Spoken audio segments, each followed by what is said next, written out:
Welcome back to Quiet Chronicles. I'm glad you're here, wherever tonight finds you. Car seat reclined in a driveway, sheets pulled up in a dark room, headphones in on a train that's already emptied out. However you arrived, settle in.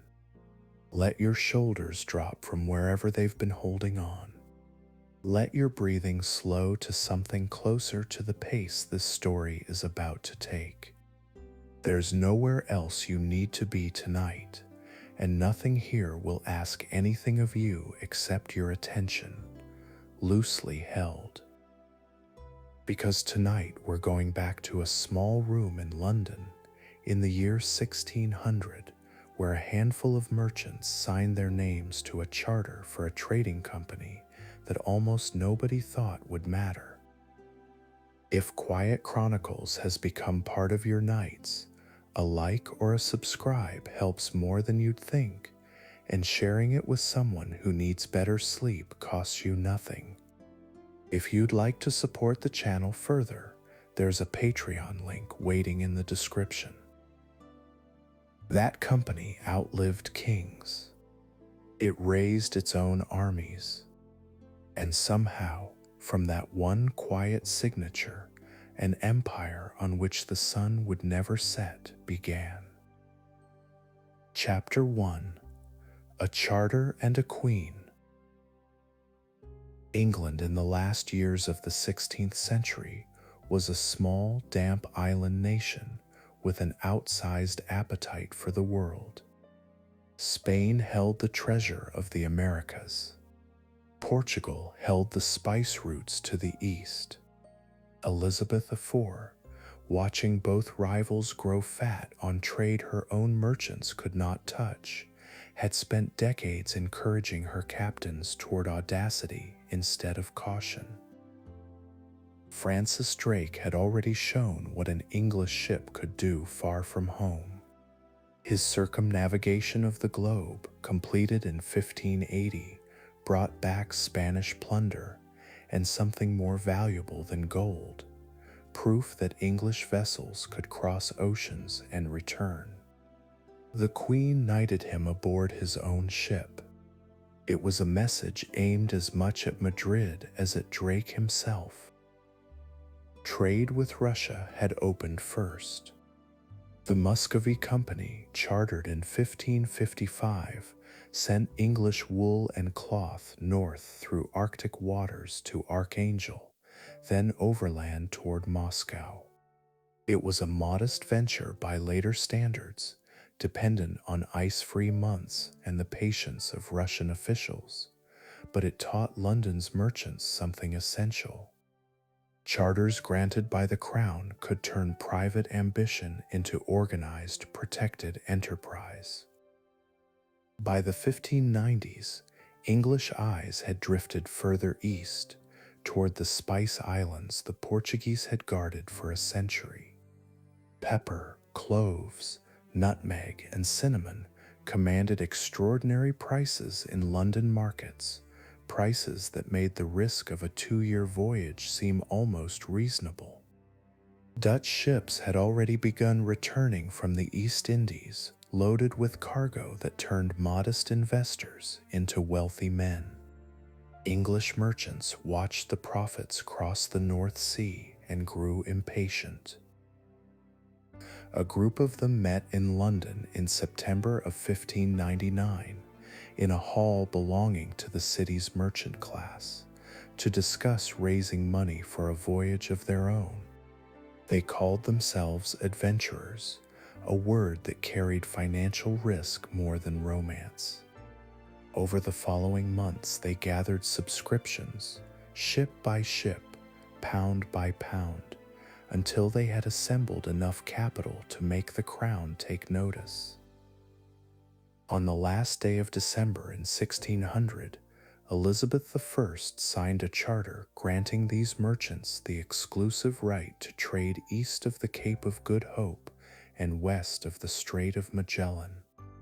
The document named them the Governor and Company of Merchants of London, trading into the East Indies. Few in that room could have imagined what the words on that parchment would eventually become. For now, it was simply a license, backed by royal authority, protecting a single group of investors from English competition. The charter did not promise success. It offered a legal monopoly, not ships, not sailors, not a foothold anywhere in Asia. Everything beyond the parchment would have to be built voyage by voyage, and the first voyage was already being prepared before the ink had properly dried. James Lancaster was given command of that first expedition, 4 ships strong, departing English waters in February of 1601. He was no stranger to eastern waters, having sailed to the Indian Ocean once before on a venture that ended in disaster and near mutiny. This time the company gave him better ships, better supplies, and clearer instructions. His destination was Aceh, a sultanate on the northern tip of Sumatra, known for its pepper and its independence from Portuguese control. Lancaster reached Aceh in 1602 and secured an audience with its sultan, Alauddin Rayat Shah. Gifts were exchanged, a letter from Elizabeth was presented, and permission to trade was granted. It was the company's first real diplomatic success in Asia, achieved not through conquest, but through negotiation and careful gift-giving, a pattern that would repeat itself across the region for years afterward. From Aceh, Lancaster's ships moved on to Bantam, on the island of Java, where pepper could be purchased directly and in bulk.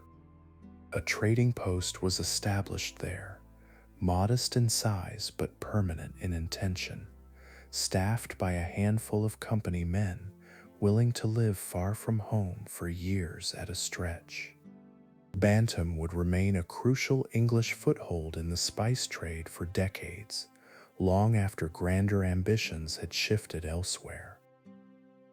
The voyage returned to England in 1603, its holds full of pepper, its investors satisfied, and its model proven. Subsequent voyages followed in quick succession, each one funded separately at first, each one testing new ports and new relationships across the Indian Ocean. The company was still finding its shape, still uncertain whether it wanted to be primarily a spice trader or something larger. Competition from the Dutch proved fiercer than anyone in London had anticipated. The Dutch East India Company, chartered just 2 years after its English counterpart, arrived in the region with far greater capital and a far more aggressive posture. Dutch ships were willing to use force where English ships preferred negotiation, and Dutch settlements grew faster and more heavily fortified. The rivalry between the two companies would shape a full century of trade across the archipelago. Tensions came to a head at Amboina in 1623, where Dutch officials accused English traders of conspiracy and executed several of them after torture extracted confessions. The event shocked London and poisoned relations between the two nations for a generation. It also pushed the English company to reconsider its priorities, shifting attention away from the Spice Islands the Dutch now dominated and toward the Indian subcontinent instead. India offered a different kind of opportunity, one built around textiles rather than spices. Cotton cloth from Gujarat and Bengal was in growing demand across Europe, and the Mughal Empire, unlike the fractured sultanates of the Spice Islands, offered a stable and enormously wealthy market to trade with. English merchants began seeking permission to establish posts on Indian soil, understanding that success there would require patience with an empire far larger and older than their own company. Sir Thomas Roe arrived at the Mughal court in 1615 as an official ambassador from James I, tasked with securing trading rights directly from Emperor Jahangir. Roe spent years at court, adapting to Mughal protocol and enduring long delays, before finally obtaining firmans that permitted English trade at several ports. It was slow, unglamorous diplomacy, but it opened doors that would matter far more than any Spice Island trading post ever had. A settlement was established at Surat in 1613 on India's western coast, becoming the company's first significant base on the subcontinent. From that single post, further permissions and further posts would gradually follow, along the same coast and eventually along the eastern one as well. None of it looked like empire yet. It looked like commerce, cautious and slow, conducted under license from rulers who held every real advantage. By the middle of the 17th century, the company that had begun with a handful of London merchants and a royal charter had become something more permanent than any of its founders had planned for. It held warehouses, negotiated treaties, and answered to shareholders back in London who cared little for the politics of Surat or Bantam, and a great deal for the size of their returns. The seeds of something far larger than trade had already been planted, though nobody watching those early ships depart could have named what it would eventually grow into. Chapter 2: First Footholds. While the East India Company was still finding its footing in Asian waters, English attention had already turned westward, toward a continent that promised land instead of trade goods. Spain had claimed most of the Americas decades earlier, extracting silver from Mexican and Peruvian mines on a scale that reshaped European economies. England had watched that wealth accumulate with growing frustration. Now, under James IV, a group of investors decided it was time to plant an English colony of their own. The Virginia Company received its charter in 1606, granted the same royal instrument that had already worked for the East India venture. Two branches were established, one based in London and one in Plymouth, each authorized to settle different stretches of the American coast.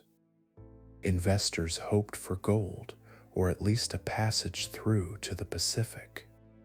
Neither existed where they were about to land, though nobody knew that yet. 3 ships departed England in December of 1606, carrying just over 100 men toward a coastline none of them had seen. The voyage took 4 months, longer than expected, and tempers among the passengers frayed badly before land finally appeared. They sailed up a river they named after their king and chose a defensible spit of land to settle.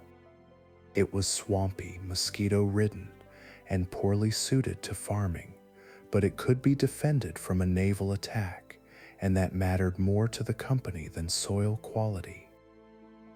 Jamestown was founded in May of 1607, the first permanent English settlement in North America. Survival proved brutal from the very first summer. Disease spread through the stagnant water surrounding the fort, and food supplies dwindled faster than anyone had planned for. By the time a resupply ship arrived the following year, more than half the original settlers were dead. Captain John Smith emerged as the colony's most capable leader during those early years, imposing discipline on men more interested in searching for gold than planting crops. He negotiated, sometimes uneasily, with Powhatan, the paramount chief whose confederacy controlled the surrounding region. Food traded from Powhatan's people kept the colony alive more than once. When Smith was injured and returned to England in 1609, the settlement fell into a period so desperate it became known afterward as the Starving Time. Of roughly 500 colonists present that winter, fewer than 100 remained alive by spring. Some had turned to eating leather, rats, and eventually worse things no company report cared to describe in detail. The colony survived only because a fleet from England arrived just as the last settlers were preparing to abandon it entirely. Had that fleet been delayed even a few more weeks, Jamestown might have ended as a footnote rather than a beginning. Salvation, when it came, arrived in an unexpected form. John Rolfe, one of the colonists, began experimenting with a strain of tobacco better suited to English tastes than the harsh native variety already growing in Virginia. The crop took to the soil that had refused to grow food crops reliably, and by the early 1610s, tobacco exports were finally giving the colony a genuine reason to exist. Rolfe's marriage to Pocahontas, Powhatan's daughter, brought a temporary peace between colonists and the Confederacy, though it would not last. Tobacco changed everything about how Virginia developed. Land granted to settlers grew larger and larger as tobacco cultivation exhausted soil quickly and demanded constant expansion. Labor became the colony's central problem, since tobacco was punishing work and English settlers arrived in numbers too small to meet demand. Indentured servants filled the gap at first, young men and women bound to years of unpaid labor in exchange for passage across the Atlantic. Even indentured servitude proved insufficient as tobacco profits grew. In 1619, a Dutch ship arrived at Point Comfort, carrying a group of enslaved Africans, sold to Virginia colonists in exchange for supplies. It was not the beginning of an established system, not yet, but it planted something that would grow into one of the defining institutions of English colonial life.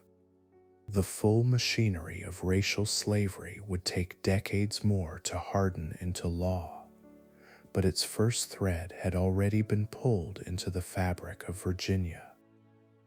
While Virginia struggled toward stability, English attention had also turned toward the Caribbean, where warmer climates offered different opportunities entirely. Small islands scattered across the sea seemed easier to defend than a mainland coast, and several had gone unclaimed by Spain, too minor to bother garrisoning. English settlers began arriving on these islands through the 1620s, testing crops and searching for something as profitable as Spanish silver had been further south. St. Kitts was settled first in 1624, followed quickly by Barbados in 1627. Neither island offered gold. What they offered instead was soil and climate suited to sugarcane, a crop that Europeans had developed an increasing appetite for, but had struggled to produce in quantity. Early settlers experimented with tobacco and cotton on these islands before sugar's potential became fully apparent. Sugar changed the Caribbean the way tobacco had changed Virginia, only faster and more completely.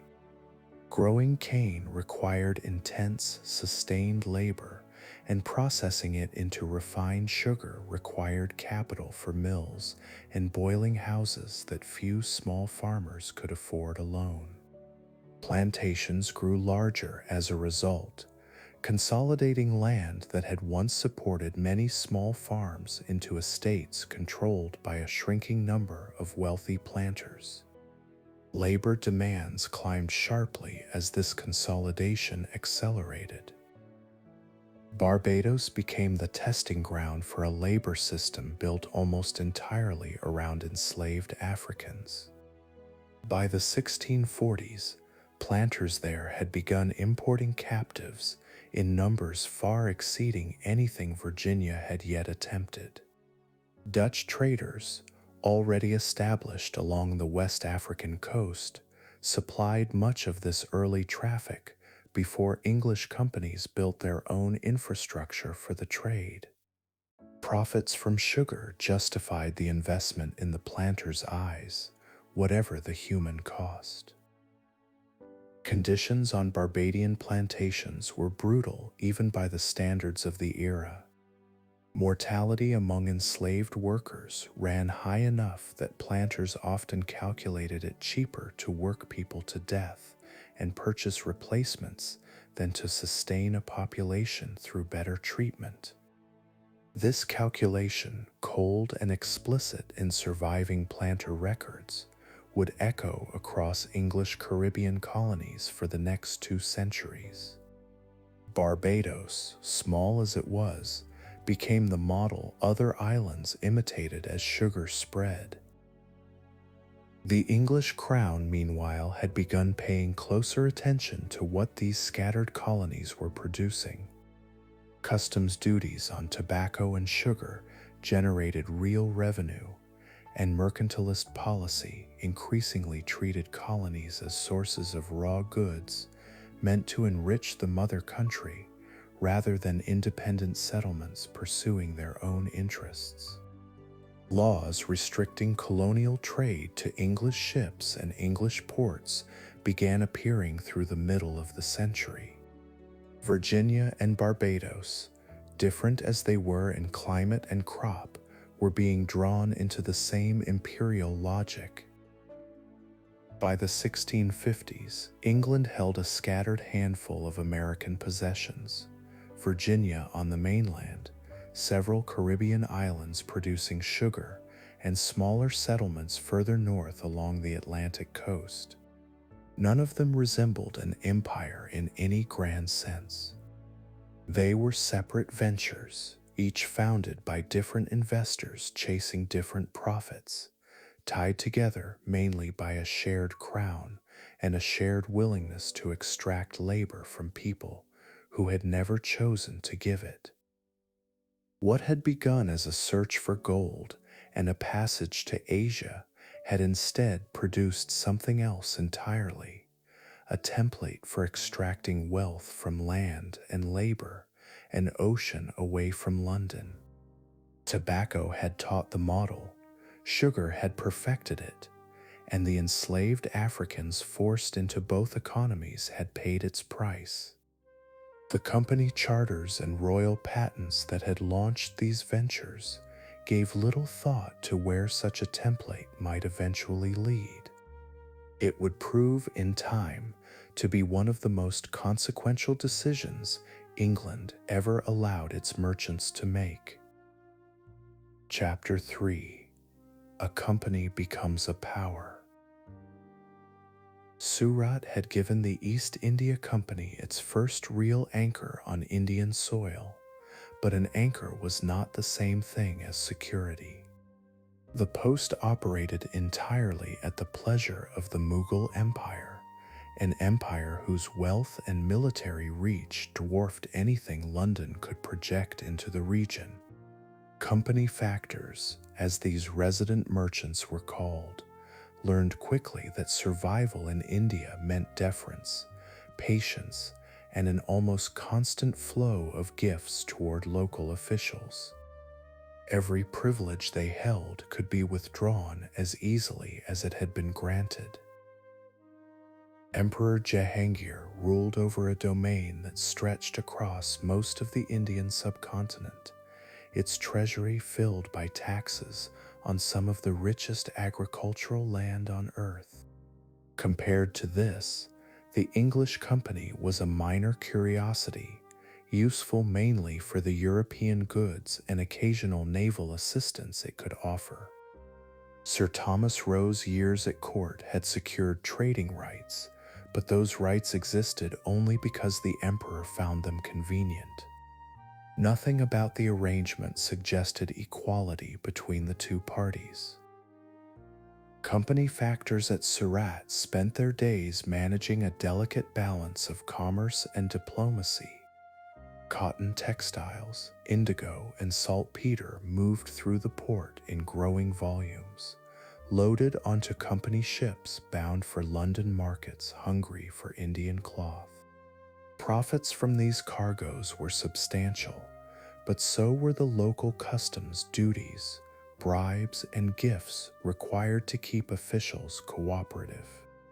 A single dispute with a provincial governor could halt trade for months. Portuguese power in the region had begun to fade by the 1610s, worn down by decades of maintaining scattered fortresses across a coastline they could no longer fully defend. English ships occasionally clashed with Portuguese vessels near Surat, and these skirmishes, small as they were, demonstrated something the Mughal court found useful. English naval power, still modest by European standards, was nonetheless capable of contesting the Arabian Sea in ways the aging Portuguese fleet increasingly struggled to match. A decisive naval engagement occurred off Surat in 1612 when English ships defeated a larger Portuguese force attempting to blockade the port. The victory impressed Mughal officials far more than any gift or letter from London ever could have. Trading privileges expanded afterward, not out of goodwill, but because the empire recognized a useful counterweight to Portuguese influence along its coast. Commerce and naval power, the company was learning, moved together in this part of the world. Madras came next, established in 1639 on India's southeastern coast, in a region governed not by the Mughals directly, but by local rulers with their own shifting loyalties. A strip of land was leased from a regional chief, and construction began on what would become Fort St. George, the company's first fortified settlement in India. Unlike Surat, where the company operated as a tolerated guest, Madras offered something closer to direct control over a small patch of territory. The fort grew slowly through the middle decades of the century, drawing merchants, weavers, and laborers into a settlement that existed almost entirely because of company trade. Textiles from the surrounding region, particularly the fine cotton cloth known as calico, flowed through Madras toward European markets in growing quantities. A permanent English population settled there, small but stable, governed by a council answerable to London and to the company's shareholders, rather than to any Indian court. Bombay arrived through an entirely different route, tied not to trade negotiations, but to royal marriage. Catherine of Braganza, a Portuguese princess, brought the islands of Bombay as part of her dowry when she married Charles II in 1661. The English crown, uncertain what to do with a scattered set of malarial islands off India's western coast, transferred them to the East India Company in 1668 for a modest annual rent. It was in essence the crown offloading an inconvenient asset onto the one institution equipped to make use of it. Bombay's harbor proved far superior to Surat's, deep enough and sheltered enough to handle larger vessels through more of the year. The company began shifting its western headquarters there through the 1670s, investing in fortifications and drainage projects to make the islands more habitable. Malaria and other diseases killed settlers at an alarming rate in the early years, and mortality among company employees stationed there became a grim standing joke among those who had survived it. Still, the harbor's advantages outweighed the risks in the company's calculations. Gerald Ongier, appointed governor in 1669, did more than perhaps any single administrator to transform Bombay from a swampy liability into a functioning settlement. He encouraged merchants of many communities to settle there, offering religious tolerance unusual for the era and legal protections that attracted traders wary of instability elsewhere. Parsi, Gujarati, and Portuguese merchants all found reasons to relocate, drawn by the promise of security under company rule. Within a decade, Bombay had grown from a neglected outpost into one of the company's most valuable possessions. Back at the Mughal court, the empire itself was changing in ways that would eventually reshape the company's fortunes. Aurangzeb, who took the throne in 1658 after a bitter succession struggle among Shah Jahan's sons, ruled with a rigor and religious conservatism that strained relationships across his vast domain. His military campaigns expanded Mughal territory to its greatest extent, but the cost of constant warfare drained the treasury and exhausted provincial administrations. The empire that had once seemed unshakable was beginning, slowly, to show cracks beneath its surface grandeur. Company relations with Aurangzeb grew tense as the emperor's suspicion of foreign traders hardened. A brief and disastrous conflict broke out in the 1680s, later remembered as Child's War after the company official who provoked it, when English forces attempted to seize concessions by force rather than negotiation. Mughal armies crushed the company's meager military efforts with ease, besieging its settlements and forcing a humiliating surrender. The lesson was unmistakable. The company held no real military advantage over Mughal power, and pretending otherwise invited disaster. Chastened by defeat, company officials returned to the older strategy of negotiation and tribute, seeking Aurangzeb's forgiveness through payments and carefully worded petitions. The emperor granted a pardon in 1690, restoring trading privileges on the condition that the company behave with appropriate humility going forward. It was a costly reminder of where real power still resided on the subcontinent. Commerce, not conquest, remained the only viable path for English ambitions in India. Calcutta emerged from this renewed caution, founded in 1690 along the banks of the Hooghly River in Bengal, a region famous for the quality and volume of its textile production.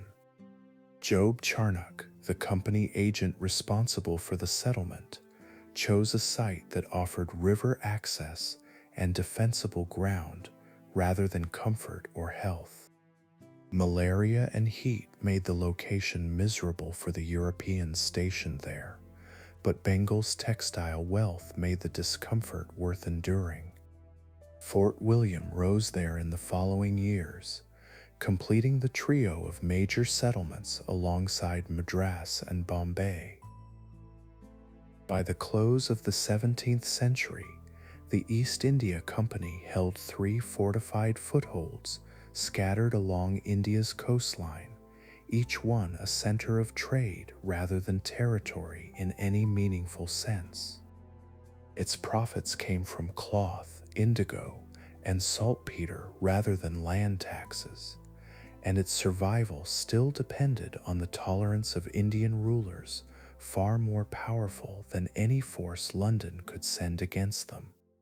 Nothing about this arrangement suggested the company would one day govern the subcontinent outright. Yet the settlements at Madras, Bombay, and Calcutta had given the company something it had never possessed before: fixed points of permanent presence, fortified and administered on its own terms, however narrow those terms remained. The century ahead would test how far a trading company could stretch such footholds before something had to give. Mughal power, weakened by Aurangzeb's endless wars, would not remain the unquestioned force it had been in Jahangir's day. English ambitions, still modest and commercial in these early decades, would eventually find room to grow in ways nobody negotiating those first tentative charters could have anticipated. For now, though, the company remained exactly what its founders in that London hall had intended: merchants seeking profit, tolerated at the edges of a much larger world. Chapter 4: Rivals in Every Ocean. The 18th century opened with England no longer the modest island power it had been under Elizabeth. Its navy had grown formidable, its merchant fleet stretched across 3 oceans, and its colonial holdings had multiplied from a handful of scattered settlements into something resembling a genuine network. None of this had gone unnoticed by rivals across the English Channel. The Dutch had already been fought to a standstill at sea, but a new and more dangerous competitor had risen in their place. France, under Louis XIV and his successors, possessed resources England could only envy: a larger population, a more centralized state, and colonial ambitions stretching from Canada to the Caribbean to India itself.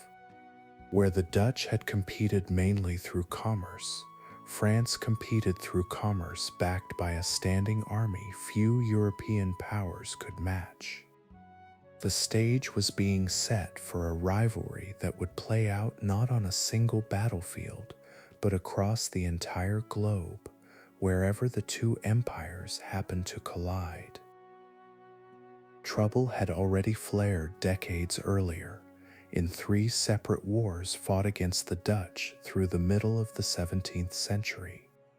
Naval battles in the North Sea and the English Channel had been fought with a ferocity surprising even to contemporaries, fleets of 100 ships or more grinding against each other for control of trade routes worth fortunes.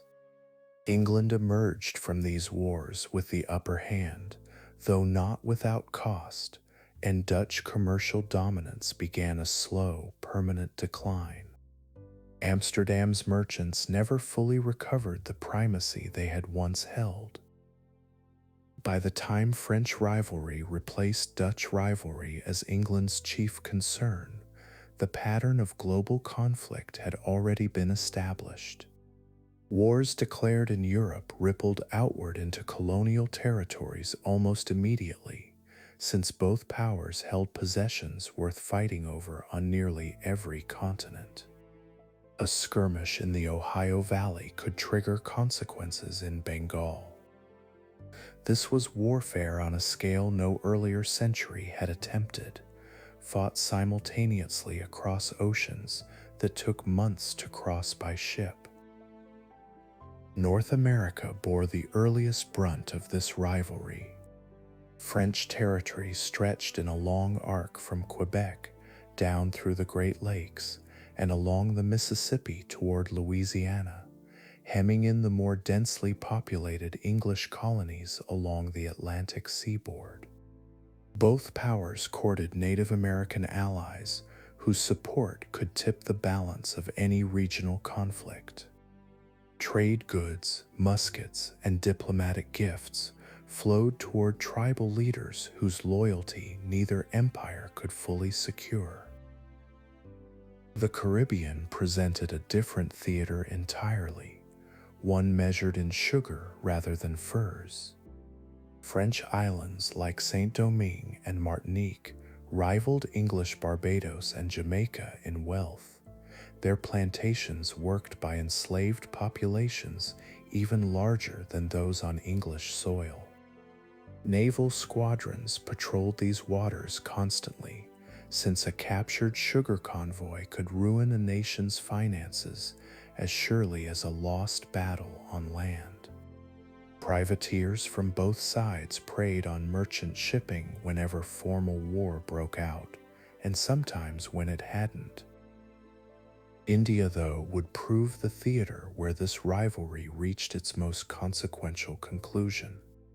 The French East India Company, chartered decades after its English counterpart, had established its own settlements along the Indian coast, most notably at Pondicherry, south of Madras.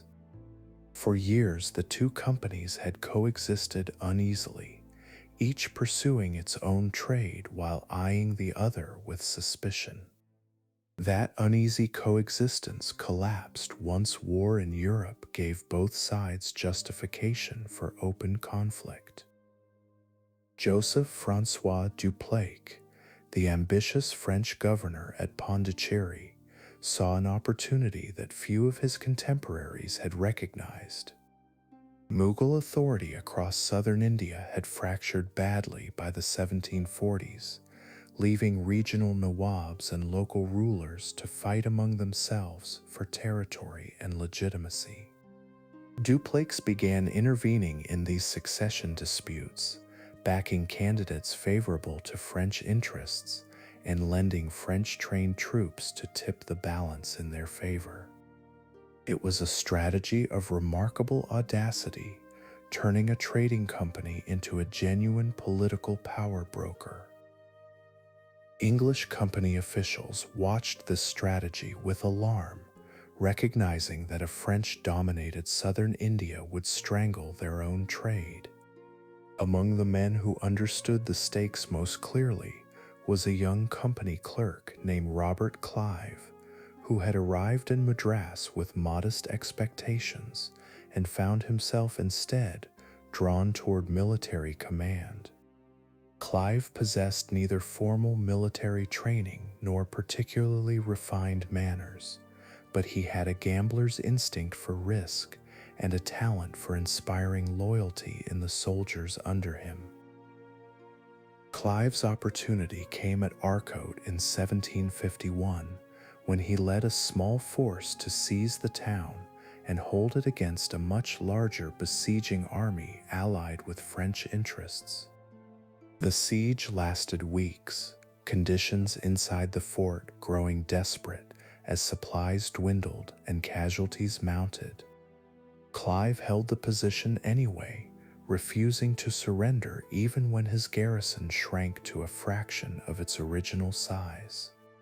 His eventual relief and victory transformed him overnight from an obscure company employee into a celebrated military figure.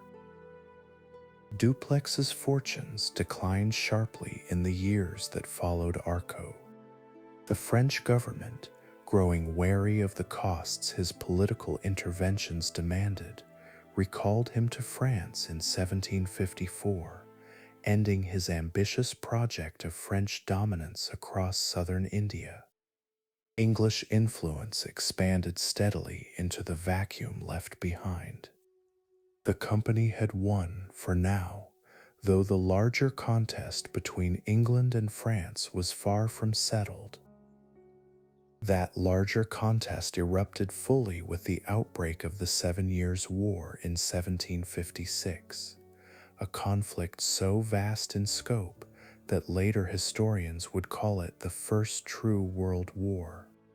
Fighting broke out simultaneously in Europe, North America, the Caribbean, West Africa, and India, each theater feeding into the others as both powers committed resources wherever they judged the stakes highest. Britain's strategy, guided largely by William Pitt the Elder, focused on using naval superiority to strangle French colonial trade while funding continental allies to keep French armies occupied in Europe.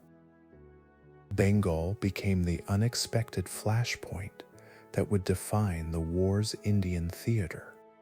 Siraj-ud-Dowlah, the young and volatile Nawab of Bengal, grew suspicious of growing English fortifications at Calcutta and attacked the settlement in 1756, capturing it after a brief siege. Prisoners taken during the assault were confined overnight in a small guard room, and many died from suffocation and heat in conditions that became known, with considerable exaggeration in English accounts, as the Black Hole of Calcutta. Whatever the precise casualty figures, the event hardened English resolve toward retaliation. Robert Clive, now a seasoned commander, led an expedition to retake Calcutta in early 1757, recovering the settlement with relative ease. Rather than stopping there, Clive pressed further, seeking to depose Siraj-ud-Dowlah entirely through a combination of military pressure and covert political maneuvering. He found willing conspirators among the Nawab's own court, most notably a general named Mir Jafar, who resented Siraj-ud-Dowlah's erratic rule and saw personal advantage in an alliance with the company. The armies met at Plassey in June of 1757, Clive's force badly outnumbered by the Nawab's much larger host. Mir Jafar's betrayal, arranged in advance, kept the bulk of Siraj-ud-Dowlah's army from engaging seriously in the fighting. The battle proved almost anticlimactic given its eventual significance, decided more by conspiracy than combat, yet its consequences would reshape the entire subcontinent. Siraj-ud-Dowlah fled and was later captured and executed, while Mir Jafar took his place as a Nawab beholden entirely to company interests. Plassey did not immediately create an empire, not in any formal sense the company's shareholders back in London would have recognized. What it created was something quieter and more dangerous, a precedent. A trading company had now installed and deposed a ruler of one of India's wealthiest provinces, collecting vast sums in tribute and personal gifts as the price of its intervention. Clive himself returned to England enormously wealthy, his fortune drawn directly from Bengal's treasury, a transaction that raised uncomfortable questions even among his admirers. The war in Europe and elsewhere ground on for years after Plassey, eventually ending in British favor across nearly every theater it had touched. French power in North America collapsed entirely, with Quebec and Montreal falling to British forces and the whole of Canada passing under British control by the war's conclusion. French ambitions in India were curtailed as well, Pondicherry reduced to a minor commercial outpost, stripped of any real political weight. Britain emerged from the conflict as the dominant European power on nearly every continent it contested. What had begun as rivalry over trade routes and sugar islands had ended, by 1763, as something closer to global supremacy. The East India Company, once a modest trading concern content with fortified warehouses, now stood as the effective ruler of Bengal, one of the richest provinces on earth, answerable in theory to London, but increasingly a law unto itself in practice. Nobody who had watched Robert Clive arrive in Madras as an unremarkable clerk could have predicted the scale of what his ambition and his country's victory had set into motion. Chapter 5: Losing America. Victory in the 7 Years' War had left Britain the unchallenged power across North America, its territory stretching from Hudson Bay to the Gulf of Mexico. That victory had also left the treasury badly strained, the national debt nearly doubled by years of funding armies and fleets across multiple continents. Parliament, searching for ways to ease this burden, looked increasingly toward the American colonies as a source of untapped revenue. The colonies, after all, had benefited directly from the French defeat and the security it provided. George Grenville, serving as Prime Minister in the early 1760s, championed a series of measures designed to tighten control over colonial trade and raise money more efficiently. The Sugar Act of 1764 lowered duties on molasses, but enforced collection far more aggressively than previous legislation ever had. Smuggling, long tolerated as a practical necessity by colonial merchants, suddenly faced real consequences. Resentment simmered, though it had not yet boiled over into anything resembling organized resistance. The Stamp Act of 1765 changed that calculation entirely. It required colonists to purchase specially stamped paper for nearly every legal document, newspaper, and playing card sold within the colonies, a direct tax imposed without any colonial legislature's consent. Outrage spread quickly through port cities from Boston to Charleston, since the act touched merchants, lawyers, printers, and ordinary colonists alike. Crowds in several cities burned stamped paper in the streets and forced royal tax collectors to resign under threat of violence. Colonial assemblies convened a Stamp Act Congress in New York, drafting petitions that questioned Parliament's authority to tax colonies lacking direct representation in that body. The phrase taking hold across pamphlets and speeches was simple and devastating in its clarity: taxation without representation. Parliament repealed the act within a year, chastened by the scale of colonial resistance and by pressure from British merchants whose trade had suffered badly from colonial boycotts. Repeal, though, came bundled with a declaration insisting Parliament retained full authority to legislate for the colonies whenever it chose. That authority was tested again almost immediately through the Townshend Acts of 1767, which placed duties on imported goods including tea, glass, and paper. Colonial resistance resumed, more organized this time, coordinated through committees of correspondence linking merchants and political leaders across separate colonies. Boston became the epicenter of tension, its streets patrolled by British troops sent to enforce customs collection, amid a population growing openly hostile to their presence. Friction between soldiers and civilians escalated steadily through the following years. That friction turned deadly in March of 1770, when British soldiers guarding the customs house in Boston fired into a jeering crowd, killing 5 colonists. Colonial propagandists, Paul Revere prominent among them, spread images and accounts of the event far beyond Boston, casting it as a massacre committed against defenseless civilians. Parliament repealed most Townshend duties shortly afterward, retaining only the tax on tea as a symbolic assertion of its authority. An uneasy calm settled over the colonies for a few years, though nothing had truly been resolved.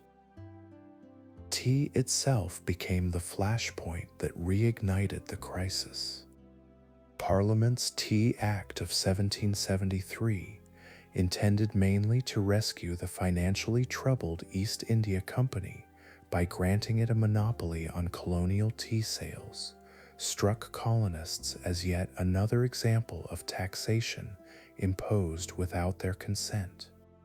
In December of that year, a group of colonists disguised as Mohawk warriors boarded East India Company ships in Boston Harbor and dumped their entire cargo of tea into the water. The destruction, later remembered as the Boston Tea Party, represented direct and deliberate defiance rather than mere protest. Parliament's response arrived swiftly and harshly in a series of measures colonists labeled the Intolerable Acts. Boston Harbor was closed to commercial shipping until the destroyed tea was paid for, a punishment that threatened to strangle the city's economy entirely. Massachusetts's colonial charter was effectively suspended, and royal authority over the colony's government was tightened considerably. Rather than isolating Massachusetts, though, these measures pushed other colonies toward solidarity with it.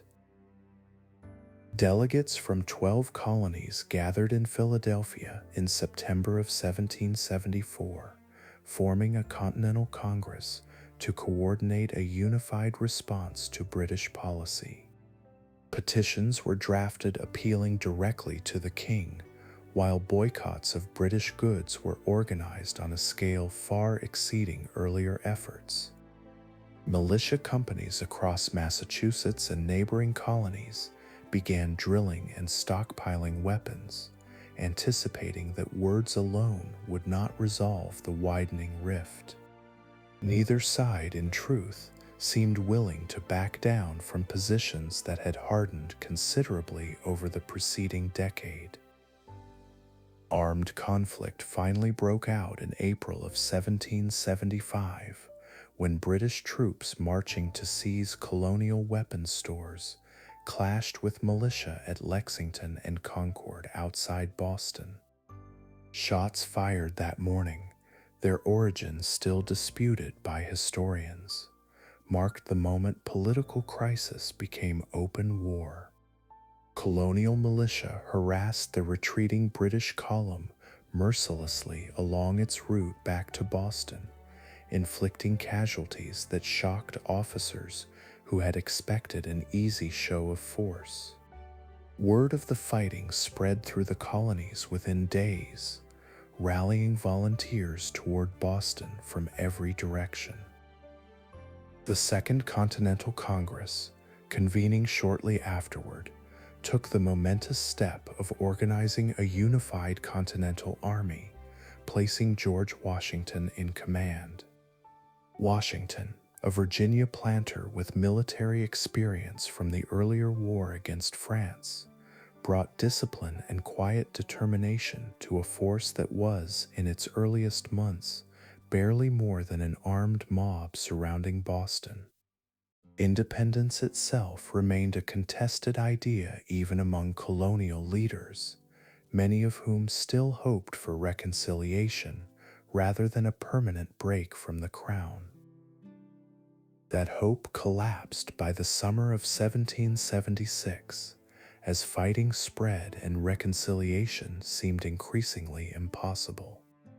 Thomas Paine's pamphlet Common Sense, circulated widely earlier that year, had already shifted public sentiment sharply toward independence through arguments written in plain, accessible language.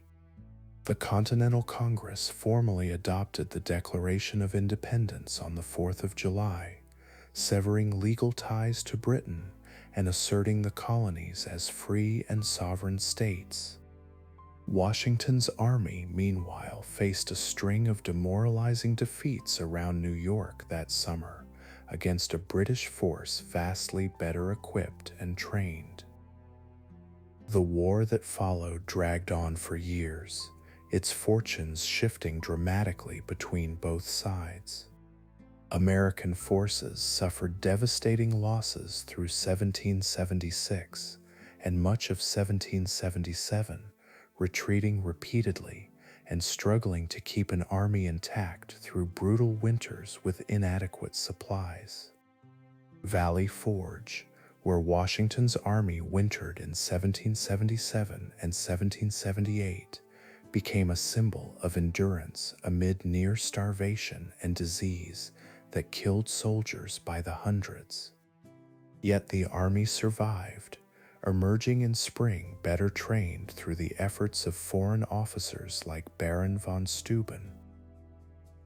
A turning point arrived at Saratoga in the autumn of 1777, where American forces surrounded and forced the surrender of an entire British army under General Burgoyne. The victory carried consequences far beyond the battlefield itself.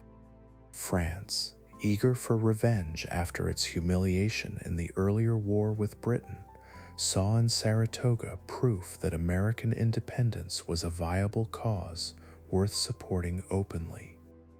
A formal alliance was signed in 1778, bringing French troops, ships, and money into the conflict on the American side. Spanish and Dutch support followed France's lead in the years afterward, transforming what had begun as a colonial rebellion into a genuinely global war stretching across the Atlantic and into the Caribbean. British resources, already strained, now faced threats simultaneously in Europe, the West Indies, and along the American coast. Southern colonies became a new focus for British strategy after 1778, as commanders hoped loyalist sympathies there might turn the tide where northern campaigns had stalled. Fighting in the Carolinas grew increasingly brutal, marked by fierce partisan warfare between loyalist and patriot militias. The decisive campaign unfolded in Virginia during 1781 as British General Cornwallis marched his army into the Yorktown Peninsula, expecting naval support that never fully materialized. A French fleet under Admiral de Grasse defeated the British Navy nearby, cutting off any hope of evacuation or reinforcement by sea. Washington marched his combined American and French forces south with remarkable speed, surrounding Cornwallis's position and beginning a siege that the trapped British army had no realistic way to escape. Cornwallis surrendered his army in October of 1781, an event that effectively ended major fighting in North America, though the formal peace would take 2 more years to negotiate. News of the surrender reached London amid genuine political shock, prompting Parliament to finally abandon hope of subduing the rebellion by force. Negotiations dragged through 1782 and into the following year, complicated by competing interests among Britain's various enemies scattered across the war. The Treaty of Paris, signed in September of 1783, formally recognized the independence of the United States and established boundaries stretching from the Atlantic coast to the Mississippi River. Britain retained Canada and its Caribbean possessions, softening somewhat the sting of losing 13 colonies that had once seemed among its most valuable holdings.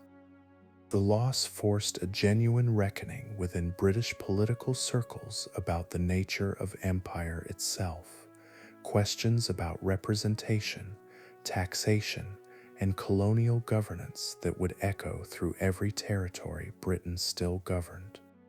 An empire that had once seemed destined only to grow had just suffered its first great fracture, and nothing about how Britain governed its remaining possessions would look quite the same afterward. Chapter 6. The Company Raj Expands. While Britain absorbed the shock of losing 13 American colonies, its fortunes on the Indian subcontinent were following an entirely different trajectory. Plassey had given the East India Company effective control over Bengal, but control on paper and control in practice were two very different things. Warren Hastings, appointed governor of Bengal in 1772 and later the first governor-general of British India, inherited a province racked by famine, corruption, and administrative confusion left behind by years of company mismanagement. His task was to turn a conquered territory into something resembling a functioning state. Hastings possessed genuine intellectual curiosity about India, an unusual quality among company officials more interested in profit than culture. He studied Persian and supported scholarship into Indian law, religion, and history, believing that effective governance required understanding the society being governed.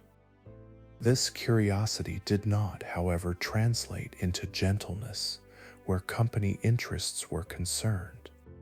Hastings proved willing to use force, deception, and financial pressure whenever he judged it necessary to secure Bengal's revenues and expand company influence.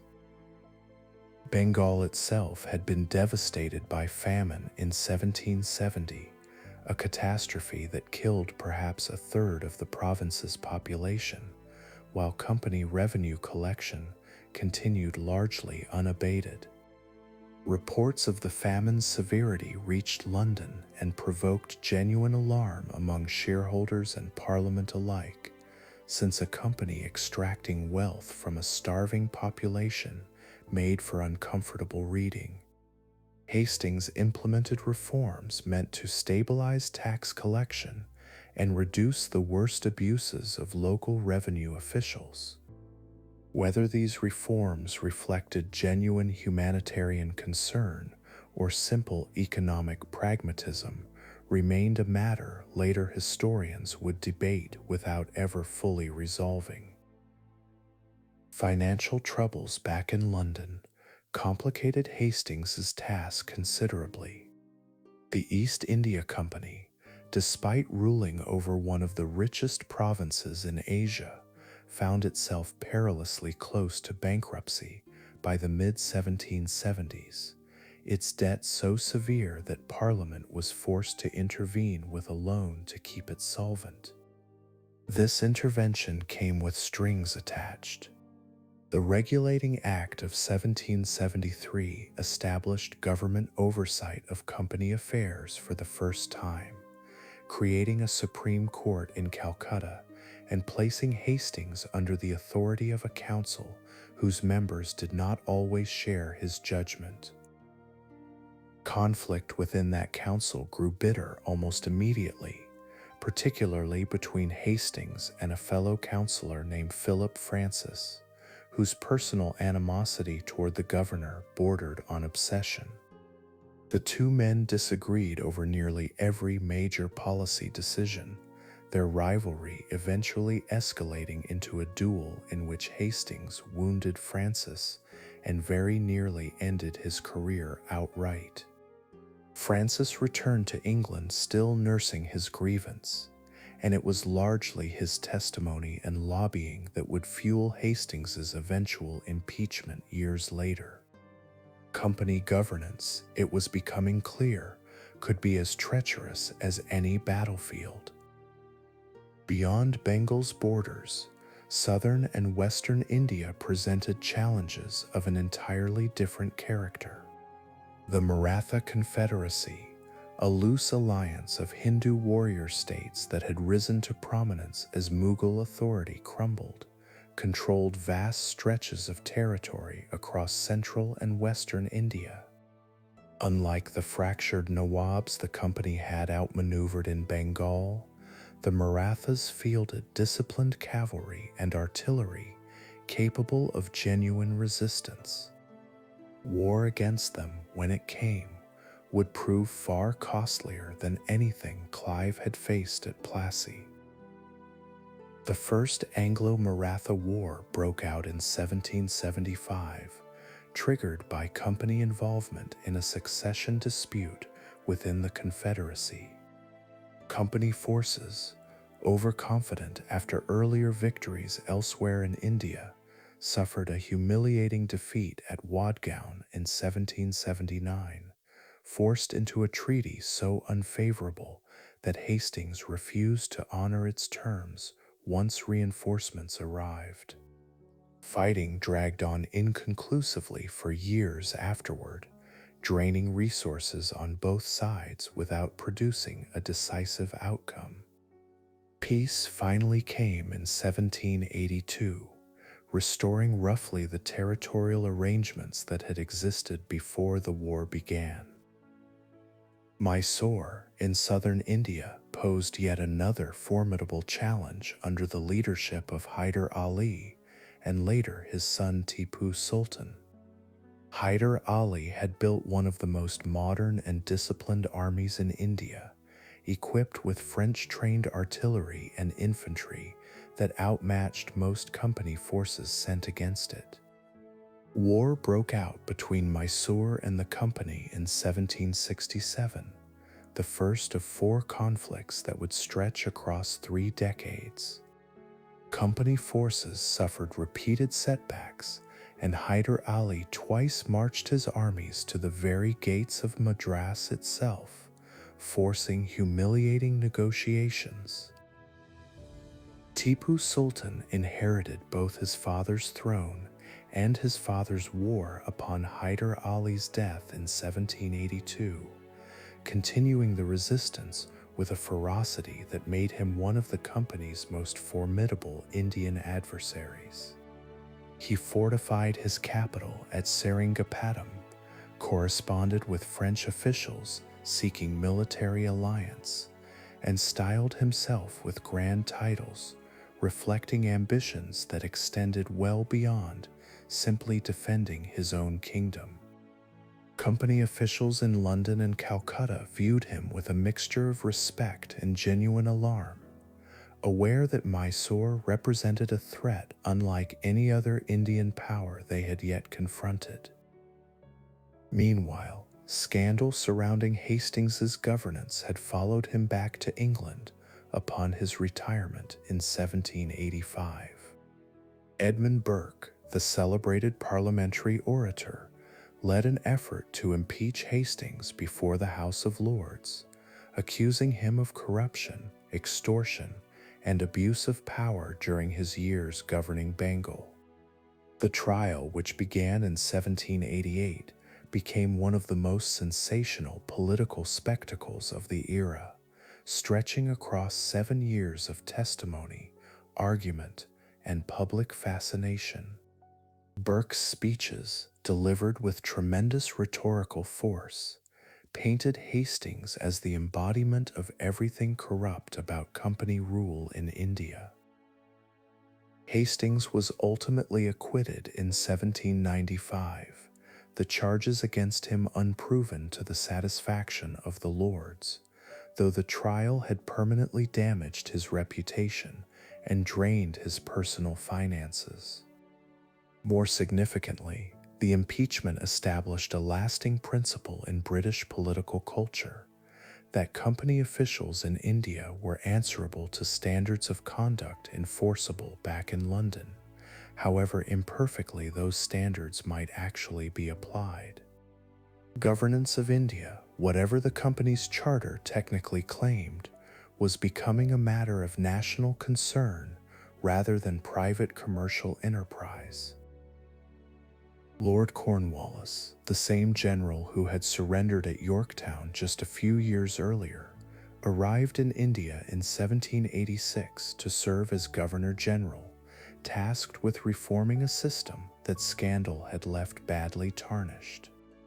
Cornwallis approached his new post with the discipline of a soldier determined to impose order on what he viewed as a chaotic and corrupt administration. He separated commercial and judicial functions that had previously overlapped in ways inviting abuse, and he restricted company employees from engaging in private trade that had long blurred the line between public duty and personal enrichment. His most consequential reform came through the Permanent Settlement of 1793, which fixed land revenue rates in Bengal at a stable level and granted hereditary property rights to local landholders known as zamindars.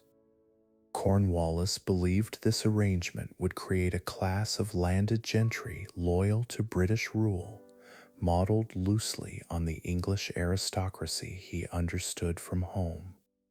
In practice, the settlement proved deeply consequential and often harmful, locking in tax burdens that left many cultivators struggling for generations, while enriching zamindars who bore little responsibility for the land's actual productivity.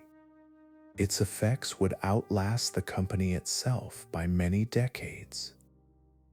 Cornwallis also turned his attention toward Mysore, recognizing that Tipu Sultan's growing power and French sympathies posed a genuine strategic threat to company interests across southern India.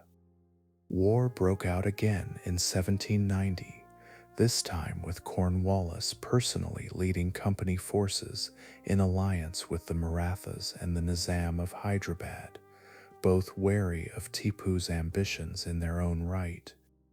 The campaign proved arduous, fought across difficult terrain against a well-equipped and determined enemy, but Allied forces eventually besieged Seringapatam itself in 1792. Tipu Sultan sued for peace rather than risk the complete destruction of his kingdom, surrendering roughly half his territory and paying a massive indemnity to end the war. He retained his throne, chastened but unbroken, harboring a resentment toward the company that would fuel yet another conflict within the decade. Cornwallis, satisfied with the outcome, returned to England shortly afterward, his reputation restored considerably from the disgrace of Yorktown a decade earlier.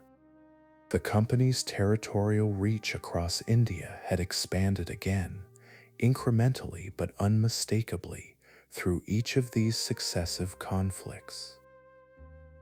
By the close of the 18th century, the East India Company bore almost no resemblance to the modest trading concern chartered by Elizabeth 200 years earlier. It governed Bengal directly, collected taxes across vast stretches of territory, and fielded armies larger than many European kingdoms could muster. Parliament's oversight had grown correspondingly, driven by scandals like Hastings's impeachment and by a dawning recognition that a private company ruling tens of millions of people required accountability beyond its own shareholders. What remained uncertain as the new century approached was just how far this uneasy arrangement between commercial enterprise and imperial governance could continue to stretch before something more formal would have to replace it. Chapter 7: South Seas and Penal Shores. Far from the political intrigue of Indian courts and the tea-strewn harbors of Boston, Britain's attention had also drifted toward a stretch of ocean almost entirely unmapped by European ships. The Pacific remained, through much of the 18th century, a vast blank space in British geographical knowledge, its islands and coastlines known mainly through fragments of Dutch and Spanish exploration conducted more than a century earlier. Scientific curiosity, as much as commercial ambition, drove Britain to finally chart this ocean properly. The Royal Society itself helped push the effort forward, eager for astronomical observations that only a Pacific voyage could provide. James Cook, a naval officer of modest origins who had risen through skill rather than family connection, was given command of an expedition in 1768 ostensibly organized to observe the transit of Venus from Tahiti.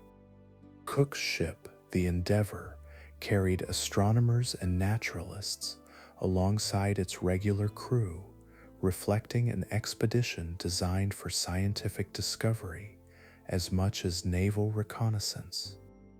Sealed orders, opened only after the Venus observations were complete, instructed Cook to search further south for a rumored great southern continent that geographers had long speculated must exist to balance the land masses of the northern hemisphere.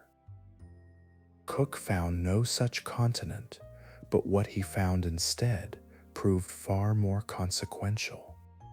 He charted the coastline of New Zealand with remarkable precision, proving it consisted of two separate islands rather than the edge of some larger landmass. From there, the Endeavour sailed westward and struck the eastern coast of a continent Europeans had barely glimpsed before, a coastline Cook named New South Wales as he charted it northward over several months. He claimed the territory for Britain at Possession Island in August of 1770, planting a flag over land whose existing inhabitants he had encountered only briefly and understood scarcely at all. Botany Bay, named for the extraordinary variety of plant specimens the expedition's naturalists collected there, offered Cook's crew their first extended contact with the Aboriginal peoples of this new coastline. Encounters were wary on both sides, marked by mutual incomprehension rather than open hostility in most instances.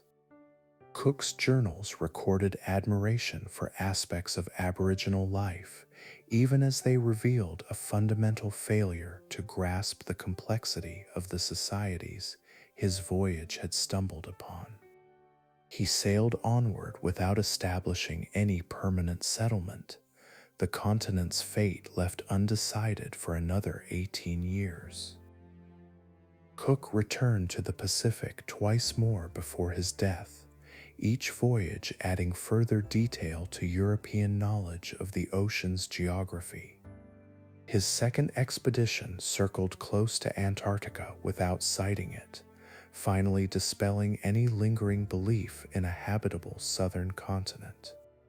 His third voyage explored the northern Pacific coast of America and charted the Hawaiian Islands, where Cook himself was killed in 1779 during a violent confrontation with islanders whose patience his crew's demands had exhausted.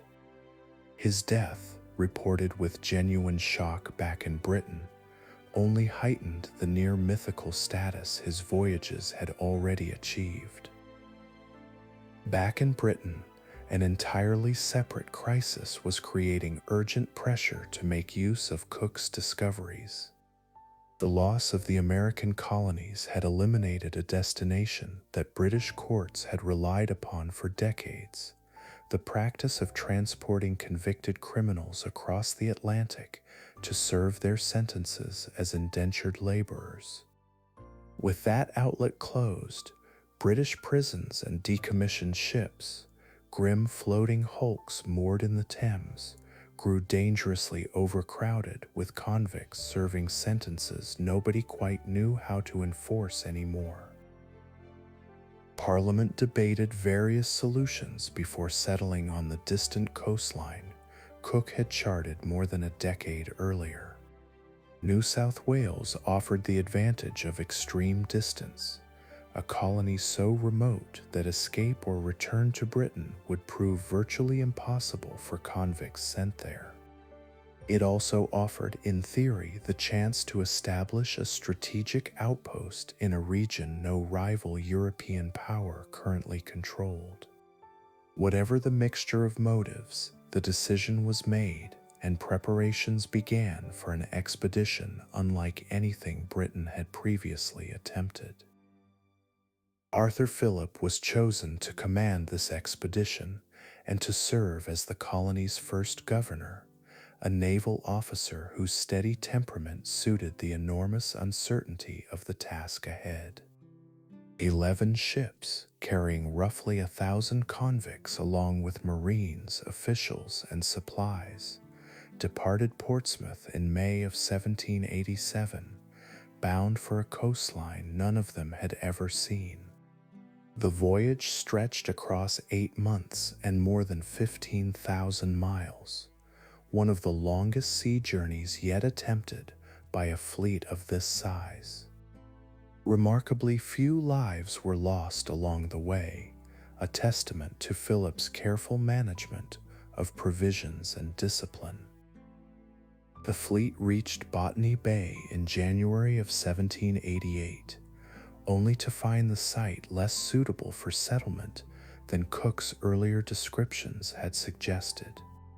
Philip explored the coastline further north and discovered a deep, sheltered harbor he named Sydney Cove, judging it far better suited to the needs of a permanent colony. The fleet relocated there within days, and on the 26th of January, Philip formally raised the British flag and proclaimed the colony of New South Wales, an event later commemorated, uneasily by many, as the nation's founding date. Survival during the colony's first years proved brutally difficult. The soil around Sydney Cove poor and unfamiliar, farming tools inadequate, and supply ships from Britain arriving irregularly and often carrying insufficient provisions.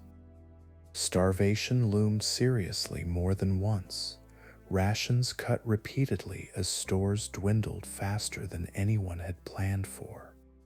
Convicts and Marines alike suffered under conditions barely better than those they had left behind, and Philip's leadership through these lean years proved essential to the settlement's continued existence. Only gradually, as farming techniques adapted to unfamiliar soil and climate, did the threat of outright famine begin to recede. Relations with the Aboriginal peoples surrounding Sydney Cove grew increasingly strained as the colony expanded its footprint. The ENTIIRE people, whose ancestors had inhabited the region for tens of thousands of years, watched British settlers claim land, disrupt hunting grounds, and introduce diseases against which Aboriginal populations had no immunity whatsoever. Smallpox swept through Aboriginal communities within the colony's first years, killing at a scale European settlers themselves only partially understood or acknowledged at the time. Conflict and dispossession would define this relationship for generations to come, a pattern repeating itself as the colony's boundaries continued to push outward. The convict system itself evolved considerably over the following decades, moving beyond its origins as simple punishment towards something more complex. Convicts who served their sentences or received conditional pardons for good behavior often remained in the colony as free settlers, granted land grants that gave many of them a stake in New South Wales they could never have achieved back in Britain. This dynamic created a peculiar colonial society, one where former convicts and free settlers lived alongside each other in relationships that shifted uneasily between resentment and cautious cooperation. Governors after Philip struggled continuously to balance the competing demands of punishment, reform, and economic development. Wool emerged gradually as the colony's most valuable export, following experiments with merino sheep that thrived remarkably well in the Australian climate. John MacArthur, a former army officer turned ambitious landholder, played an outsized role in developing these flocks and lobbying influentially for policies favorable to the colony's growing pastoral economy.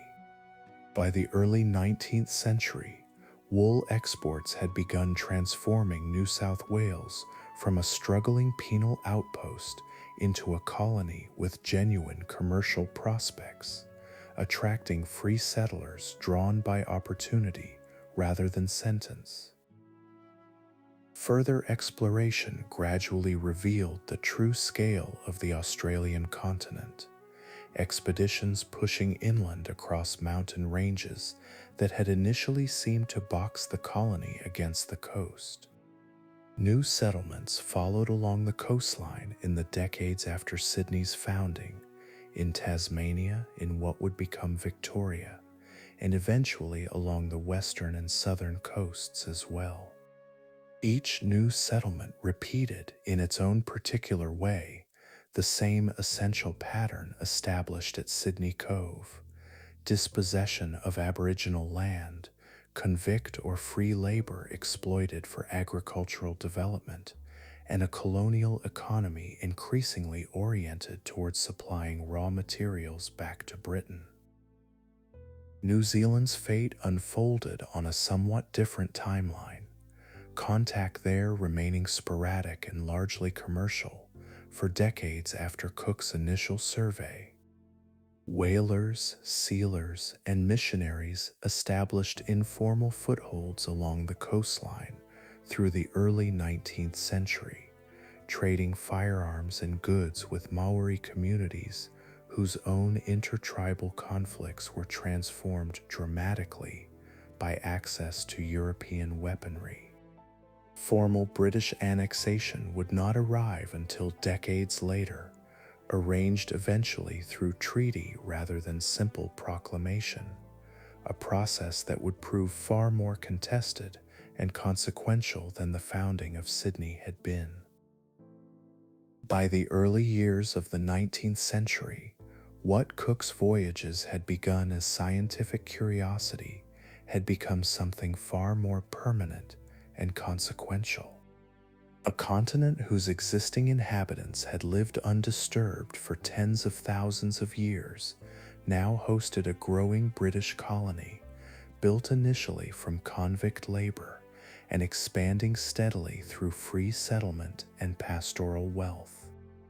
The southern oceans that had once represented the edge of European geographical knowledge had become instead another frontier of British expansion, following patterns of dispossession and economic extraction that were, by now, disturbingly familiar across every corner of the growing empire. Chapter 8: Empire in the Napoleonic Storm. By the close of the 18th century, revolution in France had produced consequences reaching far beyond its own borders, consequences that would eventually draw Britain into more than 2 decades of nearly continuous warfare. The French Revolution had toppled a monarchy and unleashed political upheaval that unsettled every crowned head in Europe, Britain included. When a young artillery officer named Napoleon Bonaparte rose through the chaos to seize control of France itself, the conflict took on a scale and intensity that would touch nearly every corner of Britain's growing empire. Napoleon's ambitions were never confined to Europe alone. His invasion of Egypt in 1798 alarmed British officials considerably, since control of Egypt threatened the overland route toward India that had grown increasingly important to imperial communication and trade. Admiral Horatio Nelson tracked down the French fleet supporting this invasion and destroyed it almost entirely at the Battle of the Nile, stranding Napoleon's army in Egypt and dealing French naval power a blow from which it never fully recovered. The victory established a pattern that would repeat throughout the wars ahead, British naval supremacy proving decisive even when land campaigns favored France. The Cape of Good Hope became an early strategic prize precisely because of this same concern for imperial communication.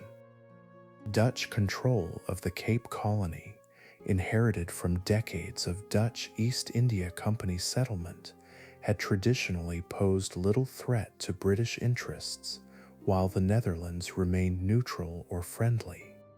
Once French forces occupied the Netherlands and installed a client government there, the Cape's strategic position along the route to India suddenly mattered enormously to British planners.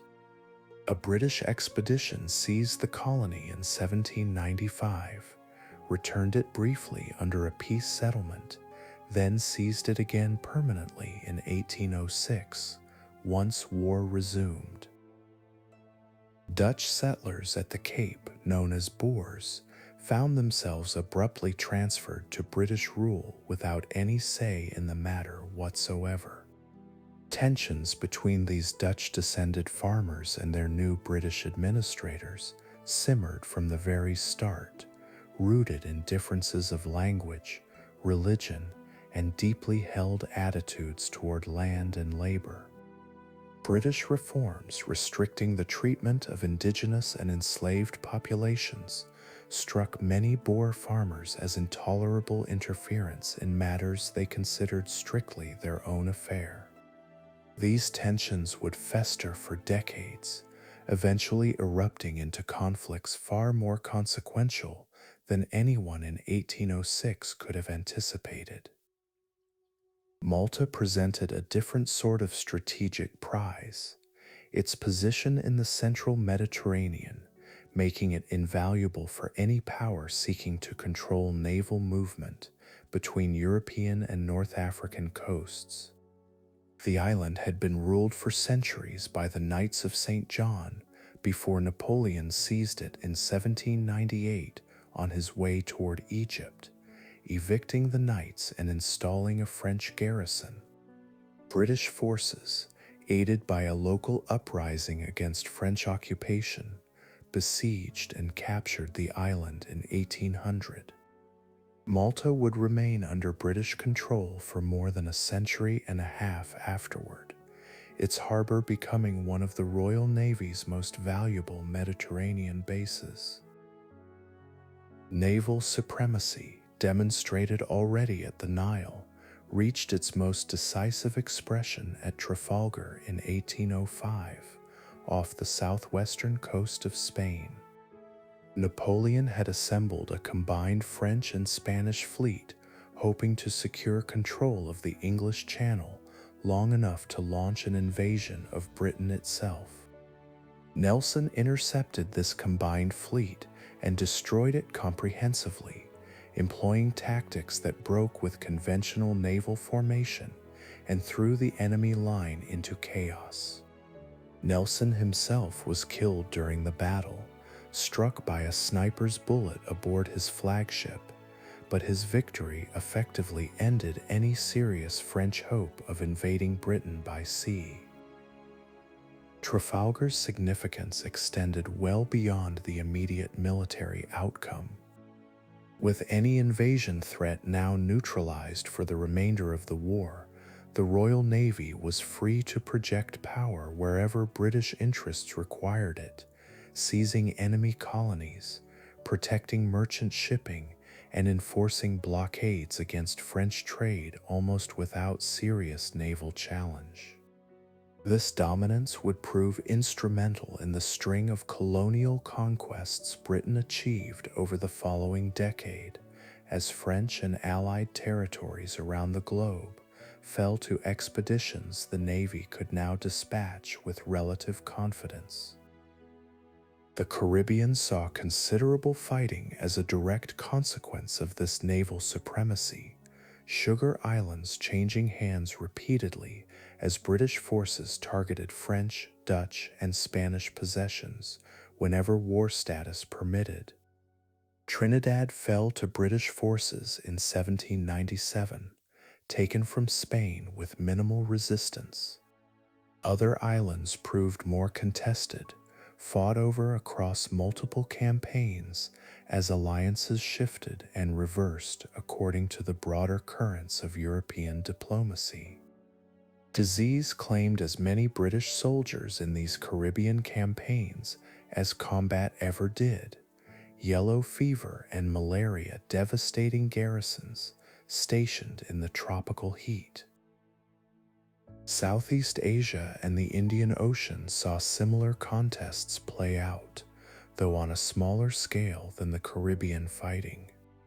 The Dutch colony at the Cape had already demonstrated the pattern, and Dutch possessions further east followed a similar trajectory once the Netherlands fell under French control. Ceylon passed into British hands in 1796, valuable both for its own resources and for its position along shipping routes connecting India to the wider world. Mauritius, a French island in the Indian Ocean that had served as a base for privateers preying on British merchant shipping, fell to a British expedition in 1810 after considerable naval maneuvering. Java itself, the heart of Dutch colonial power in the East Indies, was seized by a British expedition in 1811, led by forces that included a young administrator named Stamford Raffles. Raffles governed the island with genuine intellectual interest in its history and culture, implementing reforms aimed at reducing the harshest excesses of the previous Dutch administrative system. His tenure proved relatively brief, since Java was returned to Dutch control after the war's conclusion as part of broader European peace negotiations. Raffles's ambitions for a substantial British presence in the region would find expression elsewhere in the years that followed.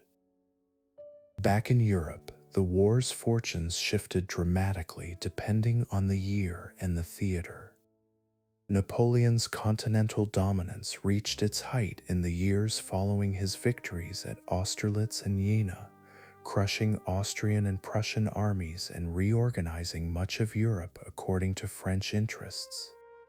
Britain, unable to match French land power directly, instead funded coalitions against Napoleon and maintained naval blockades meant to strangle French trade and commerce. This strategy proved slow and costly, but it kept British resistance alive through years when direct military victory on the continent seemed impossible to achieve. The Peninsular War, beginning in 1808, gave Britain its first sustained opportunity to challenge French land forces directly, fighting alongside Spanish and Portuguese resistance against French occupation of the Iberian Peninsula.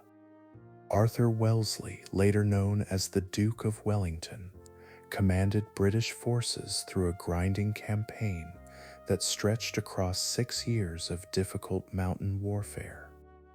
Wellington's careful, methodical approach to campaigning, favoring defensible positions and disciplined logistics over reckless offensive action, gradually wore down French forces despite their considerable numerical advantages. By 1814, French armies had been pushed entirely out of Spain and back across their own border. Napoleon's fortunes collapsed catastrophically following his disastrous invasion of Russia in 1812, a campaign that destroyed the bulk of his Grande Armée through combat, starvation, and brutal winter cold. European powers, sensing weakness after years of French dominance, formed a renewed coalition that finally defeated Napoleon decisively in 1814, forcing his abdication and exile to the island of Elba. Peace, though, proved short-lived. Napoleon escaped Elba the following year, returning to France and rallying enough support to challenge the coalition once more before his final defeat. Wellington commanded the Allied forces that finally ended Napoleon's ambitions permanently at Waterloo in June of 1815, a brutal day-long battle fought alongside Prussian forces under Blücher against Napoleon's last assembled army. The battle proved desperately close for much of the day, French assaults nearly breaking Allied lines before Prussian reinforcements arrived to tip the balance decisively. Napoleon's final defeat ended more than 2 decades of nearly continuous European warfare, exiling him permanently to the remote island of St. Helena in the South Atlantic, itself a British possession. The Congress of Vienna, convened even before Waterloo's final resolution, set about redrawing the map of Europe and settling the fate of colonial territories that had changed hands so many times during the preceding decades. Britain, having emerged from the wars as the dominant naval power and the only major belligerent whose homeland had escaped invasion or occupation, negotiated from a position of considerable strength. It retained many of the strategic colonies seized during the fighting, the Cape, Ceylon, Mauritius, and Malta among them, while returning others, including Java, to their previous Dutch or French owners. This settlement reflected a deliberate British strategy that had crystallized over the course of the wars, prioritizing control of strategic points along global trade and communication routes over the acquisition of large territorial possessions purely for their own sake. Naval bases and fortified harbors mattered more to this emerging vision of empire than sprawling colonies requiring extensive garrisons and administration. The Cape secured the route around Africa, Malta secured the Mediterranean, and Ceylon and Mauritius secured passage toward India, together forming a network of strongpoints that protected British commerce wherever it needed to travel. By 1815, Britain had emerged from more than 2 decades of near-continuous warfare, not merely intact, but genuinely transformed in its global position. Its navy stood without serious rival anywhere on Earth. Its colonial holdings had expanded considerably through the strategic acquisitions of the war years, and its economy, though strained by decades of military spending, had proven resilient enough to fund coalition after coalition against Napoleon's continental ambitions. The empire that emerged from the Napoleonic storm was leaner in some respects than the sprawling territorial ambitions of earlier centuries, but it was, in the ways that mattered most for global reach and commercial power, more formidable than it had ever been before. Chapter 9: Abolition and Industry. For all the wealth that sugar and tobacco had generated across 2 centuries of colonial expansion, that wealth had been built from the start on a foundation of human bondage that a growing number of Britons had begun to find morally intolerable. By the closing decades of the 18th century, a movement against the slave trade had taken root in Britain, drawing support from evangelical Christians, Quakers, and a handful of parliamentarians willing to challenge one of the most profitable industries in the empire. Their task was formidable. Plantation owners, merchants, and shipbuilders across Bristol, Liverpool, and London had grown fantastically wealthy from the trade, and few of them intended to surrender that wealth quietly. William Wilberforce became the movement's most prominent parliamentary voice, introducing bills against the slave trade year after year through the 1790s, only to watch them fail repeatedly against entrenched commercial interests. Thomas Clarkson traveled tirelessly across Britain, gathering evidence of the trade's horrors, interviewing sailors, and collecting the physical instruments of the trade itself: shackles, branding irons, and the notorious diagrams of slave ships packed beyond any reasonable capacity. Olaudah Equiano, a formerly enslaved man whose autobiography described the trade's brutality from first-hand experience, added a voice to the campaign that no amount of parliamentary rhetoric could match in raw persuasive power. Public opinion shifted gradually but genuinely across these years, aided by boycotts of slave-grown sugar and a flood of pamphlets, petitions, and public meetings that kept the issue before Parliament session after session. The horrors of the Middle Passage, once a fact quietly accepted by most Britons who never had to witness it, became increasingly impossible to ignore once described in vivid and specific detail. A slave rebellion in the French colony of Saint-Domingue, erupting in 1791 and eventually producing the independent nation of Haiti, further unsettled planters across the Caribbean who feared similar uprisings on their own islands. Fear, alongside genuine moral conviction, began working in the abolitionists' favor. Parliament finally passed the Slave Trade Act in 1807, banning British ships from participating in the transatlantic slave trade after centuries during which British vessels had carried a substantial share of all enslaved Africans ever transported across the Atlantic. The act did not free a single person already enslaved within the empire, and it took years of dedicated naval patrol before the trade was meaningfully suppressed rather than merely driven underground. The Royal Navy's West Africa Squadron, established to intercept slave ships attempting to evade the new law, would spend decades patrolling the West African coast, freeing captives and prosecuting traders from multiple nations who continued the trade illegally. Abolition of the trade itself, momentous as it was, left the deeper institution of slavery fully intact across British colonies.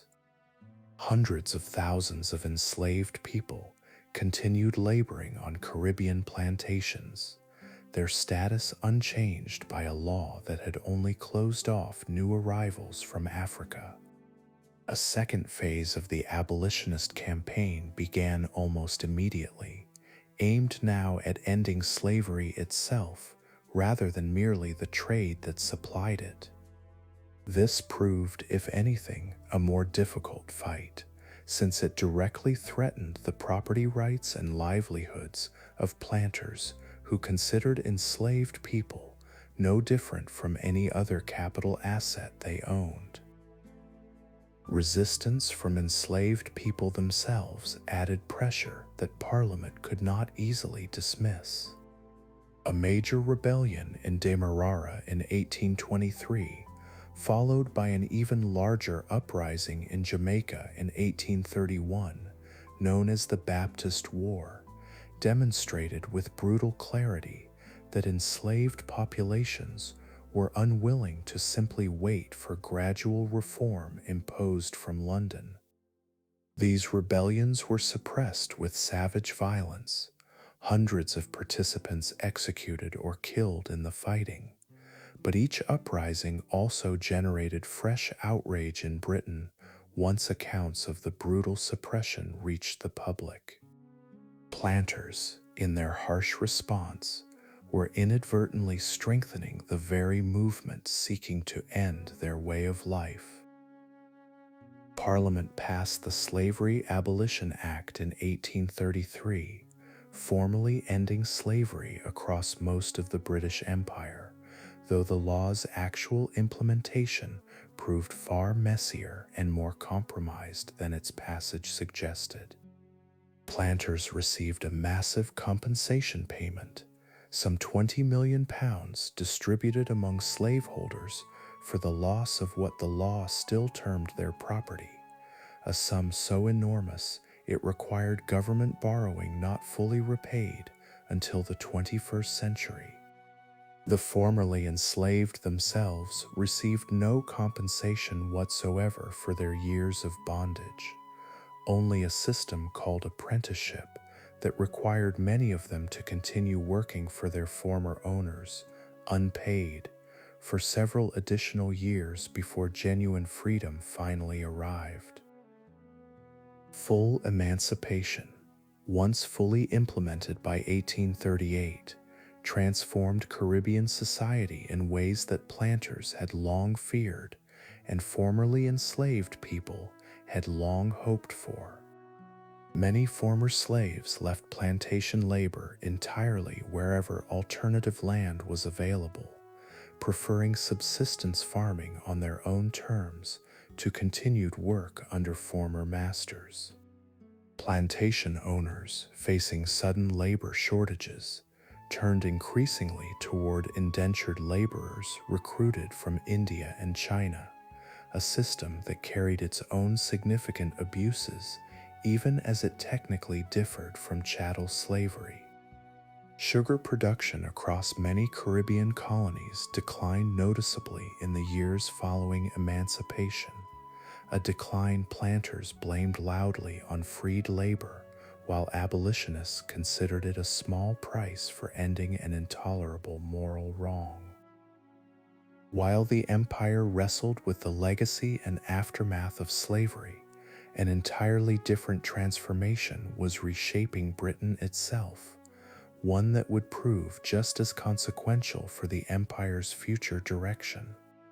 The Industrial Revolution, already well underway by the early 19th century, was converting Britain from a primarily agricultural nation into the world's first industrial economy.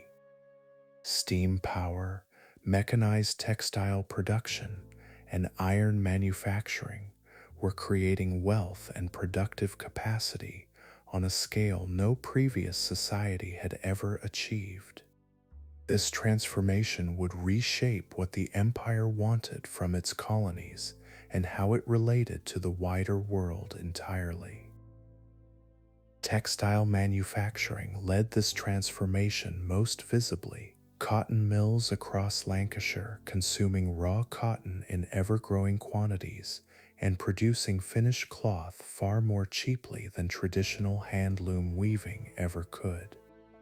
This created new economic relationships across the empire that increasingly displaced older patterns of trade. India, once celebrated for exporting fine cotton textiles to Europe, found itself instead importing cheap machine-made cloth from Lancashire mills, while raw cotton flowed the opposite direction to feed British factories. Traditional Indian weavers suffered badly from this reversal, their craft undercut by industrial production they had no way to compete against. British economic philosophy shifted correspondingly during these decades, moving gradually away from the mercantilist assumptions that had shaped colonial policy for 2 centuries. Where earlier generations had believed colonies existed primarily to be tightly controlled sources of raw materials and captive markets, a new generation of economic thinkers, influenced by figures like Adam Smith, increasingly championed free trade as the more profitable and rational approach to global commerce. Tariffs and trade restrictions, once considered essential tools of imperial management, came to be viewed by influential voices as obstacles to the greater wealth that unrestricted trade might generate. This shift found dramatic expression in the repeal of the Corn Laws in 1846, tariffs that had long protected British agriculture from cheaper foreign grain imports at the direct expense of British consumers and manufacturers. Robert Peel, the Prime Minister who pushed the repeal through against fierce resistance from landed interests within his own party, argued that cheaper food and freer trade would benefit the nation far more than agricultural protection ever had. The decision split his party bitterly and ended his own political career almost immediately, but it marked a genuine turning point in how Britain approached economic policy, both at home and across its colonial possessions. Free trade philosophy increasingly shaped how Britain governed its formal and informal empire alike in the decades that followed. Rather than seeking to control every aspect of colonial commerce through restrictive charters and monopolies, British policy increasingly favored open markets that British manufactured goods, produced more cheaply and abundantly than any rival nation could match, were well positioned to dominate without formal political control at all. This gave rise to what historians would later call informal empire, regions like parts of Latin America and China, where British commercial dominance shaped local economies profoundly without any accompanying colonial administration or flag. China provided perhaps the starkest and most troubling illustration of this new commercial imperialism. British merchants, eager to correct a persistent trade imbalance caused by Chinese demand for silver rather than British manufactured goods, had turned increasingly toward opium grown in British India as a commodity the Chinese population would purchase in vast quantities, despite its devastating social consequences. Chinese officials, alarmed by the addiction and social decay opium was causing across their population, attempted to ban the trade and confiscate British opium stocks stored at Canton in 1839. Britain responded to this confiscation not with diplomatic negotiation, but with military force, launching what became known as the First Opium War.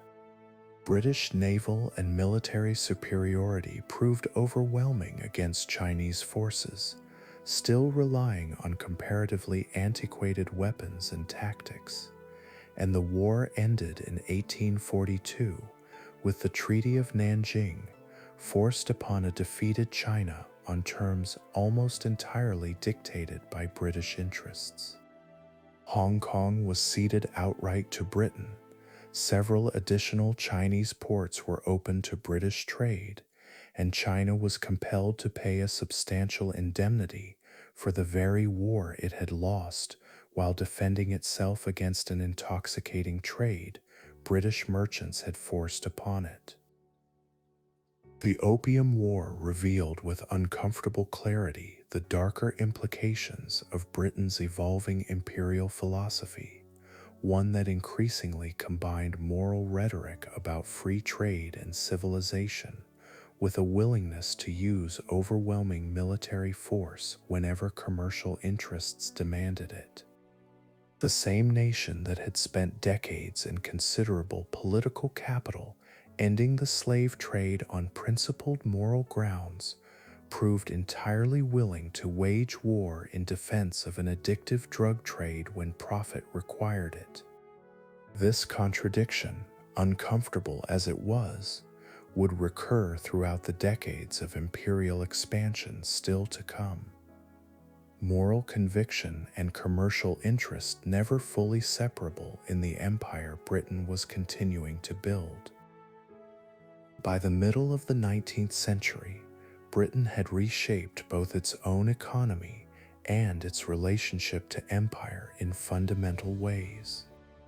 The end of slavery, however compromised and incomplete in its implementation, had removed one of the empire's oldest and most brutal institutions.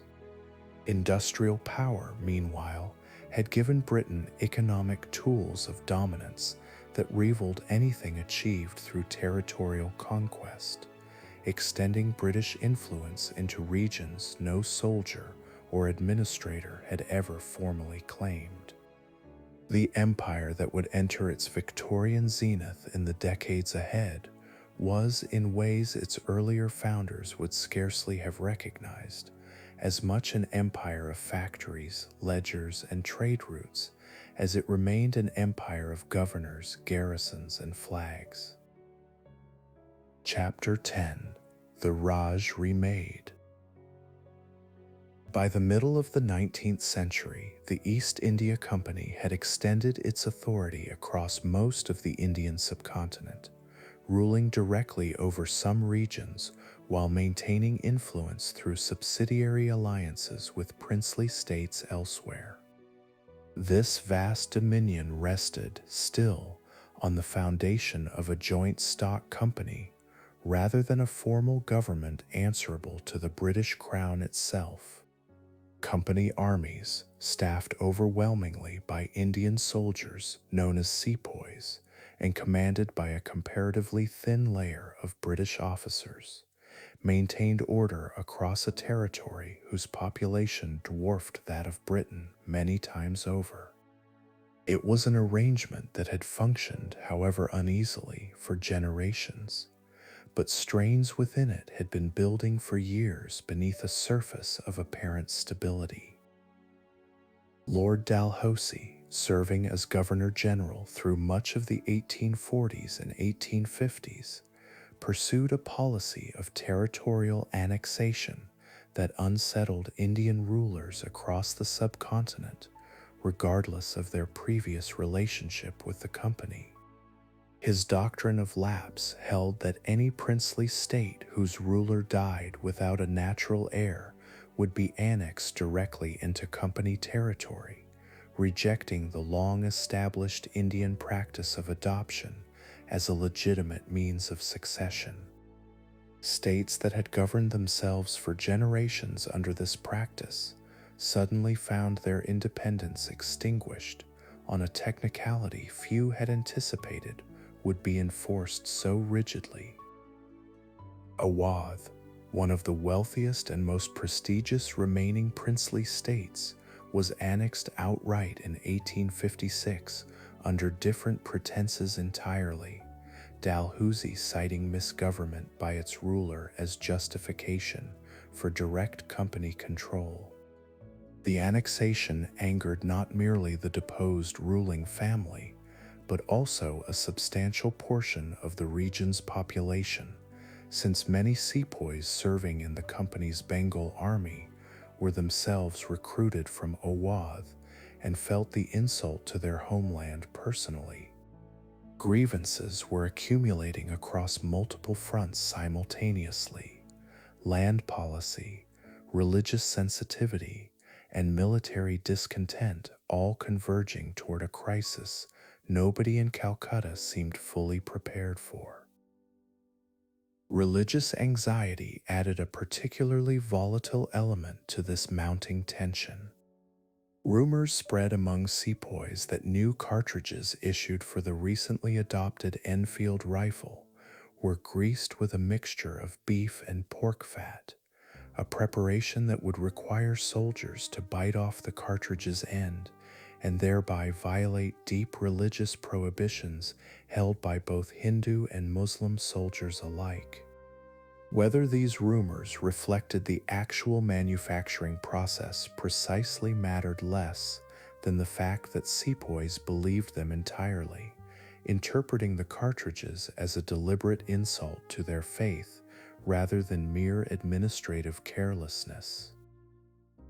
Mutiny broke out at Meerut in May of 1857, when sepoys who refused the new cartridges were court-martialed and imprisoned, prompting their comrades to revolt, kill their British officers, and march toward Delhi.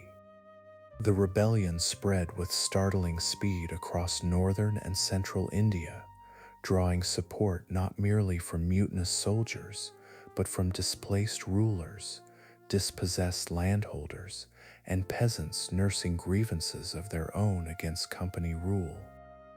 Delhi fell to the rebels within days, and the aged Mughal Emperor Bahadur Shah Zafar, a largely powerless figurehead until that moment, was proclaimed the rebellion's symbolic leader almost against his own wishes.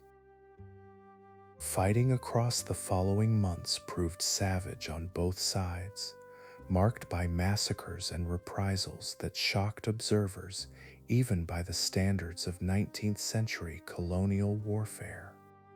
Rebels besieged British garrisons at Lucknow and Kanpur, and the killing of British women and children at Kanpur, following a massacre ordered amid the chaos of the siege's collapse, provoked an outrage in Britain that shaped the ferocity of the response that followed. British and loyal Indian forces recaptured city after city through 1857 and into 1858, often exacting brutal collective punishment on populations suspected of supporting the rebellion, regardless of individual guilt.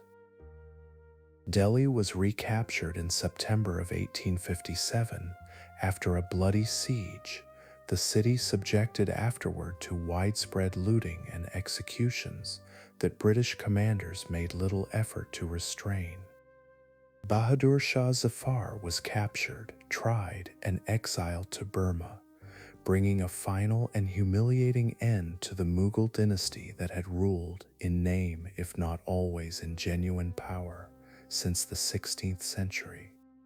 Lucknow was relieved after a prolonged and desperate siege, and by the middle of 1858, organized resistance had largely collapsed across the regions that had risen.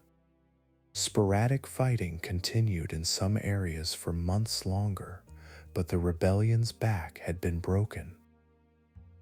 The scale of violence and the sheer scope of the uprising forced a fundamental reckoning in London about how India should be governed going forward. A private company, however powerful its army and however vast its territorial holdings, had proven itself catastrophically unable to manage the political and religious tensions that had produced such a widespread revolt. Parliament passed the Government of India Act in 1858, formally dissolving the East India Company's governing authority and transferring rule of India directly to the British Crown, ending more than 2.5 centuries during which a chartered trading company had governed vast stretches of the subcontinent. A royal proclamation issued that same year in Queen Victoria's name promised a new relationship between Britain and its Indian subjects, one supposedly free from the annexationist ambitions and administrative excesses that had characterized company rule. Princely states that had survived the rebellion were guaranteed continued existence, their rulers permitted to adopt heirs without fear of the doctrine of lapse ever being applied against them again. Religious tolerance was promised explicitly, an acknowledgement of how badly perceived religious insult had contributed to the rebellion's outbreak. Whether these promises were honored consistently in the decades that followed remained, at best, an open question.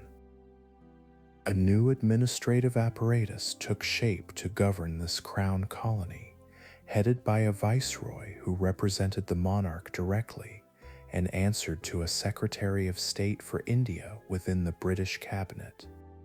The Indian civil service, staffed increasingly through competitive examination rather than patronage, became the backbone of day-to-day administration across the subcontinent, its officers wielding enormous authority over districts containing populations in the hundreds of thousands. British officials in this new Raj cultivated a self-image of impartial, meritocratic governance, even as the system they administered remained fundamentally racial in its distribution of genuine power and privilege. The army itself was restructured significantly in the rebellion's aftermath, its ethnic composition deliberately reshaped to reduce the risk of another coordinated uprising. Recruitment shifted away from the regions that had produced the bulk of 1857's mutineers, particularly Awadh and Bengal, toward what British military theorists termed martial races, groups including Sikhs, Gurkhas, and Punjabi Muslims believed to possess superior soldierly qualities and, crucially, less unified political grievance against British rule. The ratio of British to Indian soldiers within the army was also increased substantially, and artillery in particular was kept almost entirely under British control going forward. Economic policy under the new Raj continued many patterns already established under company rule, India serving increasingly as both a source of raw materials and a captive market for British manufactured goods. Railway construction expanded rapidly through the following decades, justified partly through genuine developmental rhetoric and partly through the plain military logic of moving troops quickly to suppress any future unrest. Irrigation projects and telegraph lines followed similar patterns, infrastructure that served British administrative and commercial interests first, whatever incidental benefits might trickle down to the Indian population using them. Queen Victoria's relationship with India deepened symbolically over the following decades, culminating in her formal proclamation as Empress of India in 1876, a title deliberately chosen to evoke the grandeur of the Mughal emperors whose dynasty British rule had so recently extinguished. Benjamin Disraeli, Prime Minister at the time, championed the title as a way of binding India more firmly into a unified imperial identity centered on the British crown. The proclamation was celebrated with elaborate ceremony across India itself, a durbar held in Delhi that deliberately echoed Mughal imperial tradition, even as it marked that older dynasty's permanent replacement. Indian society itself was changing in complex ways during these same decades, shaped by exposure to British education, administration, and legal systems that coexisted uneasily with traditional social structures. A small but increasingly influential class of English-educated Indians emerged from schools and universities established under company and then crown patronage, individuals who absorbed British political ideals about representation and rule of law, even as they experienced firsthand the racial hierarchies that denied them genuine equality within the system they had been educated to serve. This class would prove enormously significant in the decades ahead, though few British administrators in the 1870s gave much thought to where its growing frustrations might eventually lead. Economic hardship persisted across much of rural India throughout this period, land revenue demands continuing to weigh heavily on cultivators regardless of harvest conditions, and famine struck repeatedly across various regions with a severity that colonial administration proved slow and often reluctant to address adequately. A severe famine in the 1870s killed millions across southern and western India, exposing harsh limitations in how the Raj prioritized fiscal orthodoxy over humanitarian relief, even amid catastrophic suffering. Critics both in India and within Britain itself began questioning openly whether Crown rule had genuinely improved conditions for ordinary Indians or merely replaced one extractive system with another, better organized but no less indifferent to the welfare of those it governed. By the close of the 1870s, India stood transformed from what it had been under company rule 2 decades earlier. Its governance formalized under direct crown authority, its army reorganized to prevent any repetition of 1857, and its economy woven tightly into an imperial system oriented toward British commercial advantage. The rebellion that had shattered company rule had produced, in its place, an empire more explicitly proclaimed and more elaborately ceremonial than anything the old trading company had ever attempted. Yet the fundamental question the mutiny had raised, whether British rule truly served the interests of the Indian population it governed, remained as unresolved as ever, waiting for a new generation to ask it again with far greater force than sepoys in 1857 had ever managed to muster. Chapter 11: The Scramble for Africa. For most of the 19th century, European involvement in Africa had remained confined largely to coastal trading posts, the vast interior of the continent still poorly mapped and, for European purposes, largely untouched by formal colonial rule. Explorers like David Livingstone had spent decades pushing into regions Europeans had never charted, driven by a mixture of missionary conviction, scientific curiosity, and a genuine fascination with a continent that remained, to most Britons, an almost mythical blank space.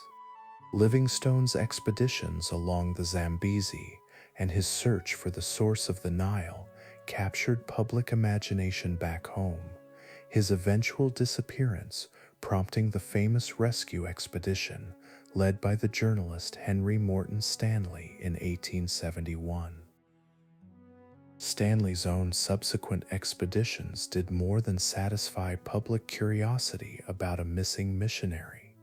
His mapping of the Congo River basin revealed a region of staggering size and apparent resource wealth, information that quickly attracted the attention of King Leopold II of Belgium, who saw in the Congo an opportunity for personal enrichment disguised as humanitarian and scientific enterprise.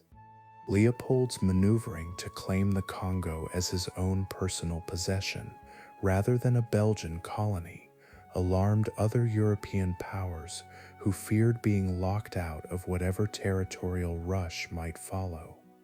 It was this concern, more than any single event, that pushed European governments toward the conference that would formalize Africa's partition. The Berlin Conference, convened in 1884 and 1885 at the invitation of German Chancellor Otto von Bismarck, brought together representatives of the major European powers to establish rules for the colonization of Africa without triggering war among themselves. Notably absent from the proceedings were any African rulers or representatives whatsoever, their territories and populations discussed and divided by delegates who had, in most cases, never set foot on the continent. The conference established the principle that a power's claim to African territory required only effective occupation, a standard that triggered a genuine race among European nations, eager to plant flags before rivals could claim the same ground. Britain entered this scramble already possessing considerable footholds along the African coastline, at the Cape in West Africa, and along stretches of the eastern coast where naval patrols against the slave trade had maintained a presence for decades. What changed after Berlin was the speed and scale of expansion inland, colonial officials and chartered companies pushing rapidly into territories that had never before experienced direct European administration. Cecil Rhodes emerged as perhaps the most consequential figure driving this expansion, a businessman who had made an enormous fortune through diamond mining at Kimberley before turning his ambitions toward outright territorial conquest. Rhodes envisioned a continuous belt of British territory stretching from the Cape to Cairo, a vision he pursued both through political influence as Prime Minister of the Cape Colony and through his own chartered enterprise, the British South Africa Company. This company received a royal charter in 1889, granting it authority to negotiate treaties, maintain armed forces, and administer territory across a vast stretch of south-central Africa. Rhodes's agents pushed northward into lands ruled by the Ndebele and Shona peoples, securing concessions through treaties whose terms local rulers often only partially understood, and backing these concessions with armed force whenever resistance emerged. The territory, eventually named Rhodesia after Rhodes himself, was claimed through this combination of dubious treaty-making and outright military conquest during the early 1890s. Ndebele resistance to encroaching settlement erupted into open warfare in 1893, and again in a larger uprising in 1896 that briefly threatened to overwhelm the small settler population before it was suppressed with considerable brutality. Rhodes's ambitions, though personally cut short by declining health and political scandal by the end of the decade, had nonetheless succeeded in adding an enormous stretch of territory to the British imperial map, land whose mineral wealth would shape the region's economy for generations to come. Egypt occupied a position of particular strategic importance within this broader African scramble, owing above all to the Suez Canal, completed in 1869, and cutting dramatically the sailing time between Britain and India. Britain had initially shown little interest in direct control over Egypt itself, content to let the country remain nominally part of the Ottoman Empire, while pursuing its own modernization under a Khedive increasingly dependent on European loans. Financial mismanagement, however, left Egypt so deeply indebted to European creditors that Britain and France eventually assumed direct oversight of Egyptian finances, provoking a nationalist backlash led by an army officer named Ahmed Urabi. Urabi's revolt against foreign financial control and Khedival authority alarmed British officials sufficiently that a naval bombardment of Alexandria in 1882 was followed by a full military occupation of the country. Britain insisted this occupation was temporary, a stopgap measure to restore order and protect the canal. But temporary occupation stretched into decades of effective British control exercised behind the increasingly thin fiction of continued Ottoman and Khedival sovereignty. Egyptian resources and Egyptian labor were directed increasingly toward projects serving British strategic and commercial interests, cotton cultivation expanding to feed Lancashire's mills much as it already had in other parts of the empire.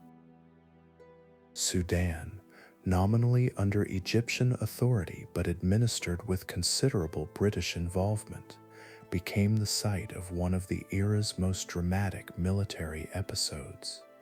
A religious and nationalist uprising led by a figure known as the Mahdi swept through Sudan during the 1880s, besieging and eventually capturing Khartoum in 1885.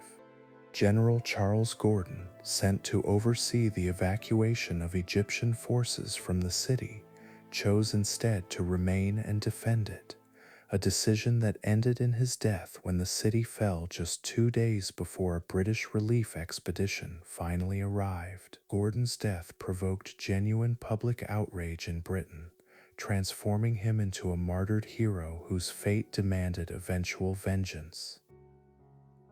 That vengeance arrived more than a decade later, when a British and Egyptian force under General Herbert Kitchener marched back into Sudan and crushed Mahdist forces decisively at the Battle of Omdurman in 1898.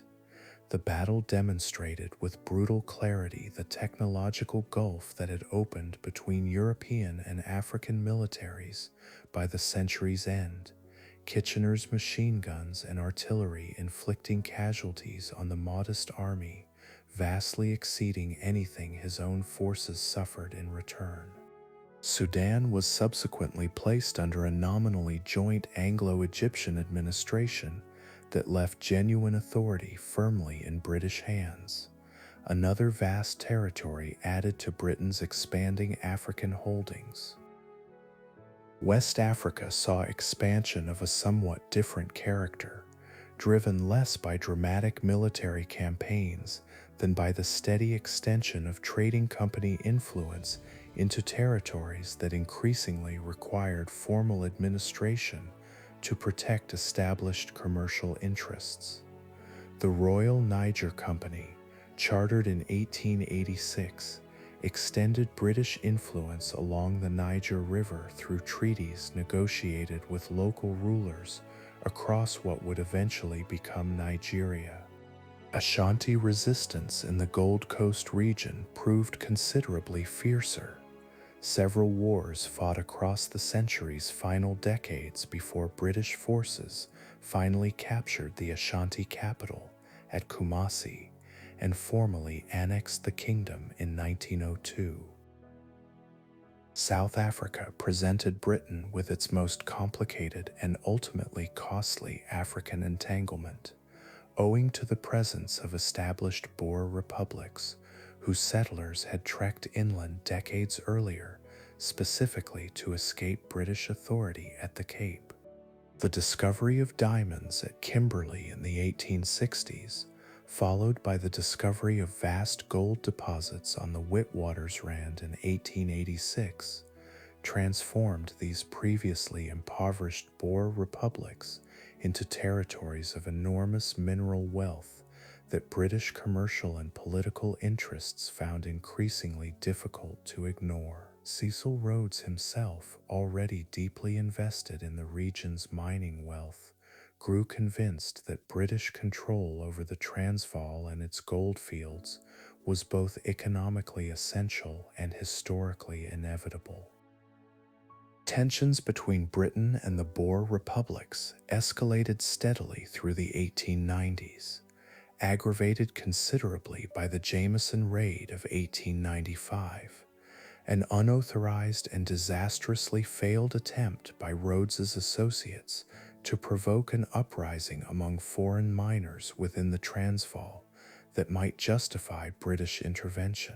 The raid's failure embarrassed Rhodes badly and forced his resignation as Cape Prime Minister, but it did nothing to reduce the underlying tensions between British imperial ambition and Boer determination to preserve their independence.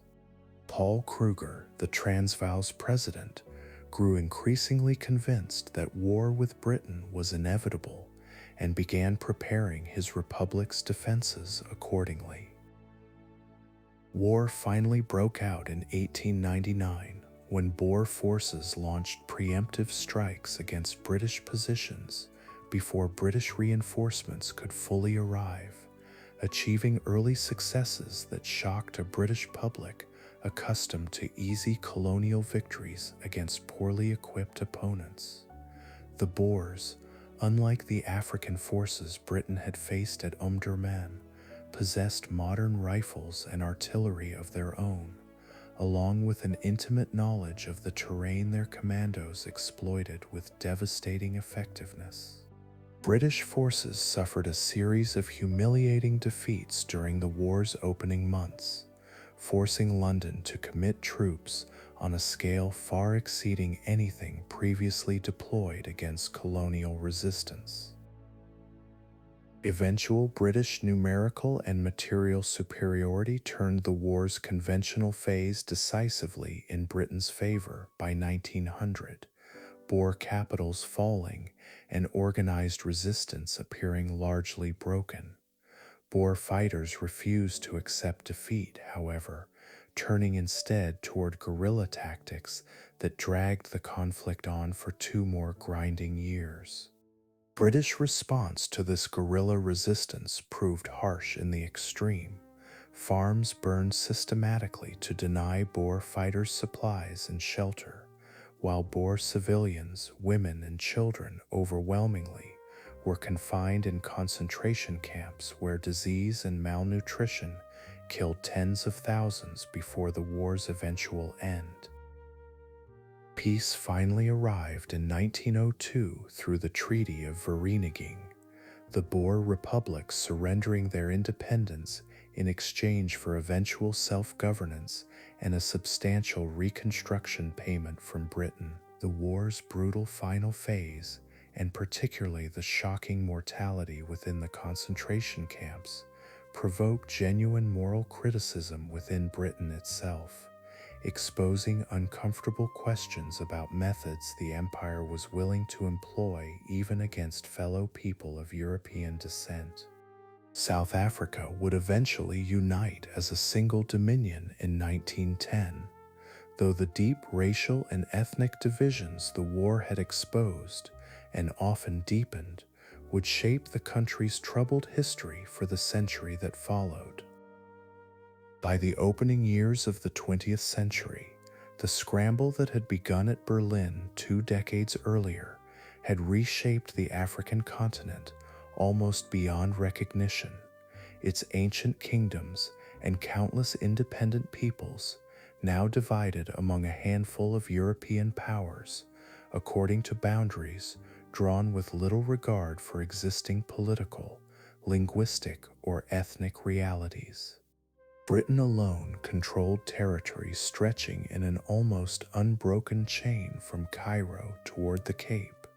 Rhodes's old ambition realized in substance, if not in every precise detail he had once imagined. The human cost of this conquest, measured in wars, forced labor, and the deliberate dismantling of African political systems that had functioned for centuries, remained a debt the continent would carry forward long after the last European flag had finally been claimed. Chapter 12: The Empire on Which the Sun Never Set. By the final years of the 19th century, the British Empire had grown to a scale that defied easy comprehension, spanning roughly a quarter of the Earth's land surface and governing something close to a quarter of its population. Maps printed in London and distributed across schoolrooms throughout the empire showed British possessions colored in a distinctive pink, a color that seemed on a global projection to touch nearly every continent and ocean simultaneously. This was the empire on which, as the popular phrase had it, the sun never set, since somewhere within its vast territories daylight was always breaking even as darkness fell elsewhere. The phrase carried genuine truth, but it also carried a confidence that masked considerable strain beneath the surface. Queen Victoria herself had become, by this point in her extraordinarily long reign, a living symbol of imperial continuity and permanence, her image reproduced on coins and stamps, circulating from Canada to Australia to the smallest island possessions scattered across distant oceans. Her Golden Jubilee in 1887, celebrating 50 years upon the throne, had already drawn representatives from across the empire to London for ceremonies of a scale rarely attempted before. 10 years later, her Diamond Jubilee in 1897 surpassed even that earlier celebration, transforming into something closer to a deliberate pageant of imperial power and unity staged for domestic and international audiences alike. The Diamond Jubilee procession through London in June of 1897 assembled troops and dignitaries from every corner of the empire, Canadian cavalry riding alongside Indian lancers, Australian bushmen alongside soldiers from African colonies, a living demonstration of the empire's global reach paraded through streets packed with cheering crowds. Joseph Chamberlain, the colonial secretary who had organized much of the imperial spectacle, saw in the occasion an opportunity to promote his own vision of a more closely bound imperial federation, one where colonies and dominions might eventually share more formal ties of trade and mutual defense. The celebration succeeded magnificently as theater, whatever its more ambitious political goals ultimately achieved. Beneath this pageantry, though, important structural changes were already reshaping how Britain governed its most developed overseas territories. Canada had achieved a form of self-government known as Dominion status in 1867, when several separate British North American colonies confederated into a single political entity with its own parliament and considerable control over domestic affairs, while still recognizing the British monarch as head of state.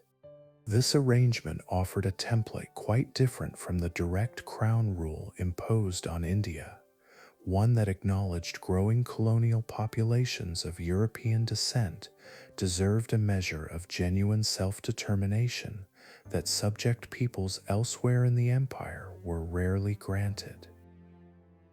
Australia followed a similar path toward the century's end, its various colonies debating for years the merits and mechanics of federation before finally uniting as the Commonwealth of Australia in 1901. Federation brought together colonies that had developed distinct identities and occasionally competing economic interests, requiring compromises over tariffs, immigration policy, and the location of a new national capital that would eventually become Canberra. The new Commonwealth retained ties to Britain through the Crown and through participation in imperial defense arrangements, even as it managed its own domestic affairs with an independence unimaginable for colonies elsewhere in the empire. New Zealand, having considered and ultimately declined full inclusion within the Australian Federation, pursued its own path towards self-government during these same decades, achieving Dominion status in 1907. Its relationship with the indigenous Maori population, formalized through the Treaty of Waitangi decades earlier in 1840, remained fraught with tension and frequently violated promises, even as New Zealand itself pioneered progressive social policies, including, in 1893, becoming the first self-governing nation to grant women the vote. These dominions, different as their individual circumstances were, shared a common thread that distinguished them sharply from India, Africa, or the Caribbean. Populations of predominantly European settler descent granted a trust and autonomy rarely extended to colonies whose populations were not. South Africa's path toward Dominion status followed a more troubled trajectory, arriving only in 1910, shortly after the brutal war that had ended Boer independence and left deep scars across the region's white population. Unification brought together the former Boer republics with the older British colonies at the Cape and Natal into a single dominion, one that granted considerable autonomy to its white minority population, while systematically excluding the black African majority from any meaningful political voice whatsoever. This arrangement, uncomfortable even by the standards of an empire not otherwise known for its racial enlightenment, would produce consequences that stretched across the entirety of the following century. Economic prosperity underpinned much of this Edwardian confidence, Britain's industrial output and financial dominance still commanding global respect even as rival powers, Germany and the United States prominent among them, were beginning to close the gap in manufacturing capacity. London remained the world's preeminent financial center, its banks and insurance houses financing projects and governments across the globe, and the pound sterling functioned as the closest thing the world possessed to a universal currency. Capital flowed outward from Britain toward railways, mines, and plantations across the empire and beyond it, generating returns that supported a level of domestic prosperity many Britons had come to view as simply the natural order of things.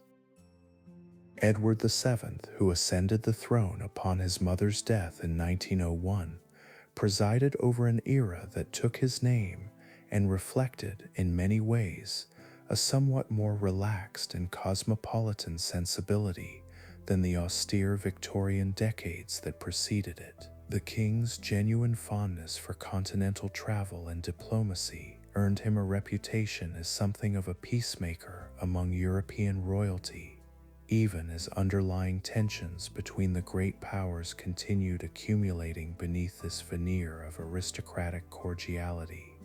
His reign, though comparatively brief, coincided with what many later observers would remember, not entirely accurately, as a kind of golden afternoon before storms nobody yet fully anticipated. Imperial exhibitions during these years put the empire's diversity and supposed civilizing achievements on display for domestic audiences, rarely able to travel and witness these territories firsthand. Crystal Palace exhibitions and later imperial fairs showcased manufactured goods from British factories alongside displays depicting, often in deeply patronizing terms, the peoples and customs of colonial subjects across Africa, Asia, and the Pacific. These exhibitions reinforced a hierarchy of civilization that placed Britain confidently at its apex, a worldview absorbed by schoolchildren through textbooks and popular literature that celebrated imperial conquest as a natural extension of national greatness and moral duty alike. Rudyard Kipling, perhaps the era's most widely read literary voice, gave this imperial ideology its most memorable and enduring expression. His poems and stories celebrating the supposed burdens and virtues of colonial administration, even as they occasionally revealed, almost despite themselves, genuine unease about the human costs such rule demanded. His famous phrase describing the white man's burden captured, with uncomfortable precision, the paternalistic justification educated Britons commonly offered for ruling over subject peoples across the globe. Not every voice within Britain shared this confidence, though, and critics of empire, still very much a minority, were beginning to question the moral and practical foundations upon which such vast dominion actually rested. Military technology continued advancing rapidly during these Edwardian years, and Britain's Royal Navy remained committed to maintaining a two-power standard, ensuring its fleet exceeded the combined strength of its two nearest rivals combined. Germany's decision, under Kaiser Wilhelm II, to build a rival battle fleet of its own during this period alarmed British naval planners considerably, triggering an expensive arms race centered on the revolutionary new Dreadnought class of battleship introduced in 1906. This naval competition, fought through shipyards and budget allocations rather than open combat, represented one of the clearest signs that European rivalries, however masked by royal cordiality and imperial pageantry, were hardening toward a confrontation few yet wanted to name aloud. India, meanwhile, continued generating its own distinct pressures beneath the empire's confident Edwardian surface. The Indian National Congress, founded in 1885 initially as a moderate forum for educated Indians to petition for greater inclusion within colonial administration, was gradually attracting members whose patience with gradual reform was wearing thin. Lord Curzon, Serving as viceroy from 1899 to 1905, pursued administrative efficiency with genuine energy, but showed little patience for Indian political aspirations, and his controversial decision to partition Bengal in 1905, ostensibly for administrative convenience, but widely perceived as a deliberate strategy to weaken Bengali nationalism along religious lines, provoked mass protests that shocked colonial authorities with their scale and intensity. These protests and the eventual reversal of the Bengal partition in 1911 demonstrated a new capacity for organized political resistance that troubled British officials accustomed to viewing Indian opposition as scattered and easily managed. Morley Minto reforms introduced limited Indian representation into legislative councils during these same years, a cautious gesture toward eventual self-governance that satisfied moderate nationalists far less than colonial administrators had hoped. Whatever confidence the empire projected through jubilees and exhibitions, the political ground in its most valuable possession was shifting in ways that would demand far greater attention in the decades still to come.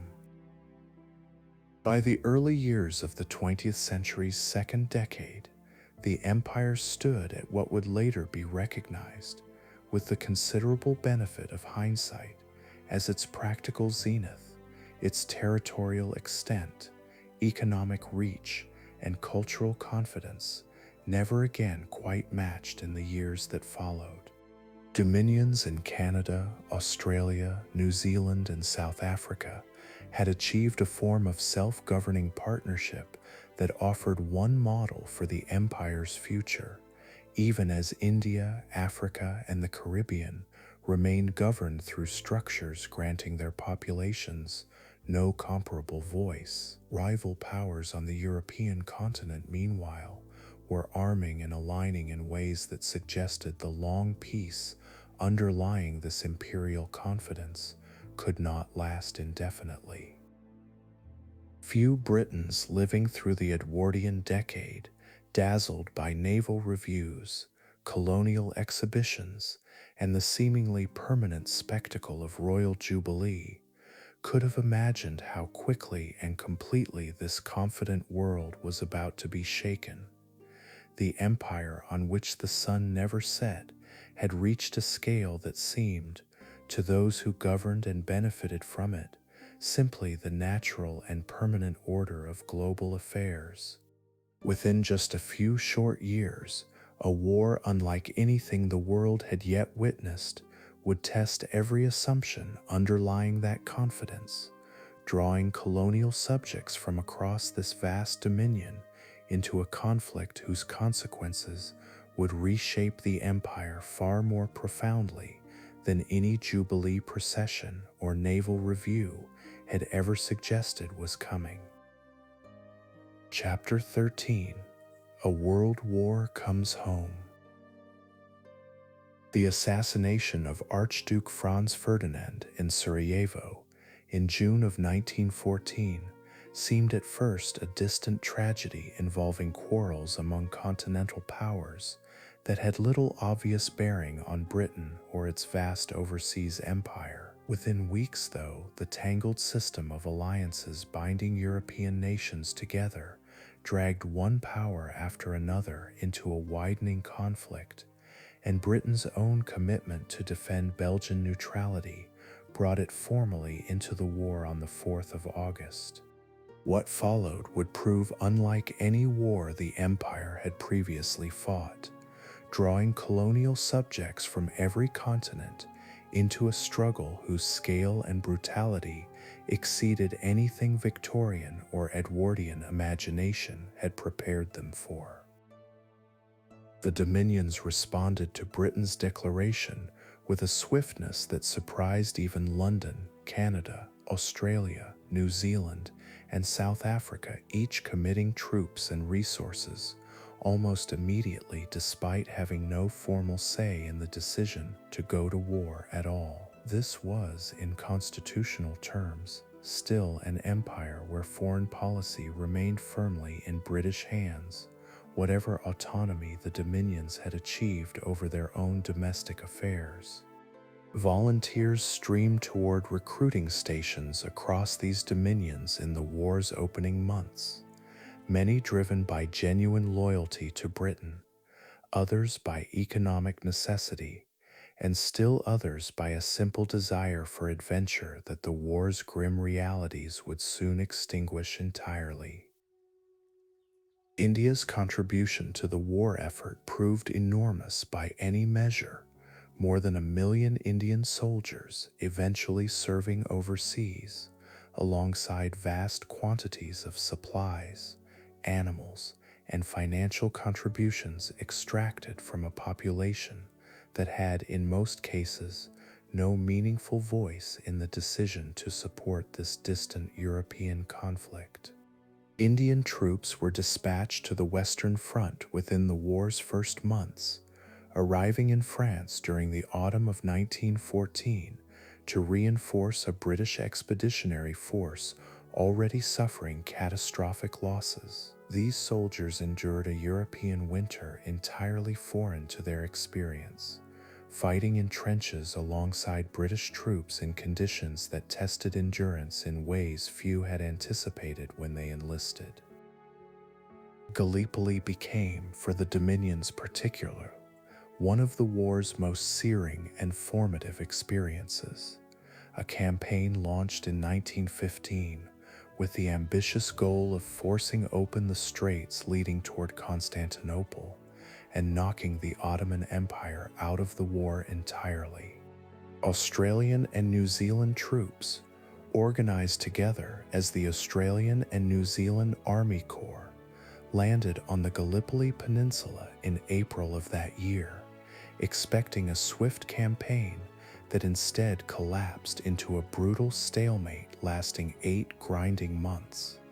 Casualties mounted horrifically on cliffs and beaches that offered little cover, and the eventual evacuation in December, executed with far greater skill than the initial landing had been planned, could not disguise the campaign's overall failure. The date of that initial landing, the 25th of April, would become sacred in Australian and New Zealand national memory, commemorated afterward as Anzac Day, and remembered as a moment when both young nations felt they had proven themselves, however tragically, on a genuinely global stage. This sense of distinct national identity, forged through shared sacrifice at Gallipoli, marked a subtle but important shift in how dominions understood their relationship to the broader imperial project. They had fought and died in enormous numbers for causes decided in London, and the experience left many questioning just how much say they ought to have in decisions that cost so much of their own blood. The Western Front absorbed soldiers from across the empire on a scale that dwarfed even Gallipoli's terrible toll. Canadian, Australian, South African, and Indian troops fighting alongside British forces through years of trench warfare, whose brutality became synonymous with the entire conflict. Canadian forces distinguished themselves particularly at Vimy Ridge in 1917, a costly but successful assault that Canadian national memory would later treat as a defining moment of the country's own emerging identity, distinct from those still loyal to the broader imperial cause. Casualties across these Dominion forces mounted into the hundreds of thousands, numbers that, relative to each Dominion's total population, represented losses of almost unimaginable proportion. African soldiers and laborers also played a crucial, though frequently overlooked, role in the war's conduct, particularly within the various African campaigns fought against German colonial forces scattered across the continent. Hundreds of thousands of Africans were recruited, often through coercion rather than genuine volunteering, to serve as porters and laborers supporting military campaigns and punishing terrain and climate conditions that killed many through disease and exhaustion, long before any enemy engagement occurred. These contributions, essential as they proved to Britain's African campaigns, received scant recognition either during the conflict or in the years of imperial commemoration that followed its end. The war's economic demands reshaped colonial economies profoundly. Agricultural and industrial production across the empire redirected towards supplying troops and material for a conflict whose appetite for resources seemed limitless. Prices for goods like jute, rubber, and various foodstuffs fluctuated wildly, sometimes benefiting colonial producers considerably, though often the profits from wartime demand flowed disproportionately toward British and settler-owned enterprises rather than toward the laborers and farmers actually producing the goods. Taxation increased substantially across many colonies to help fund the war effort, adding further strain to populations already contributing soldiers and laborers in enormous numbers. Promises made during the war's darkest years would prove consequential far beyond the conflict's actual conclusion. British officials, seeking to maintain morale and cooperation across a strained empire, offered various assurances about greater self-governance once the war had been won, assurances that colonial populations across India and elsewhere would remember carefully and hold their rulers to account for in the years that followed. Edwin Montagu, serving as Secretary of State for India, announced in 1917 a policy explicitly aimed at the gradual development of self-governing institutions within India, language that nationalist leaders would seize upon as a genuine commitment rather than mere wartime rhetoric.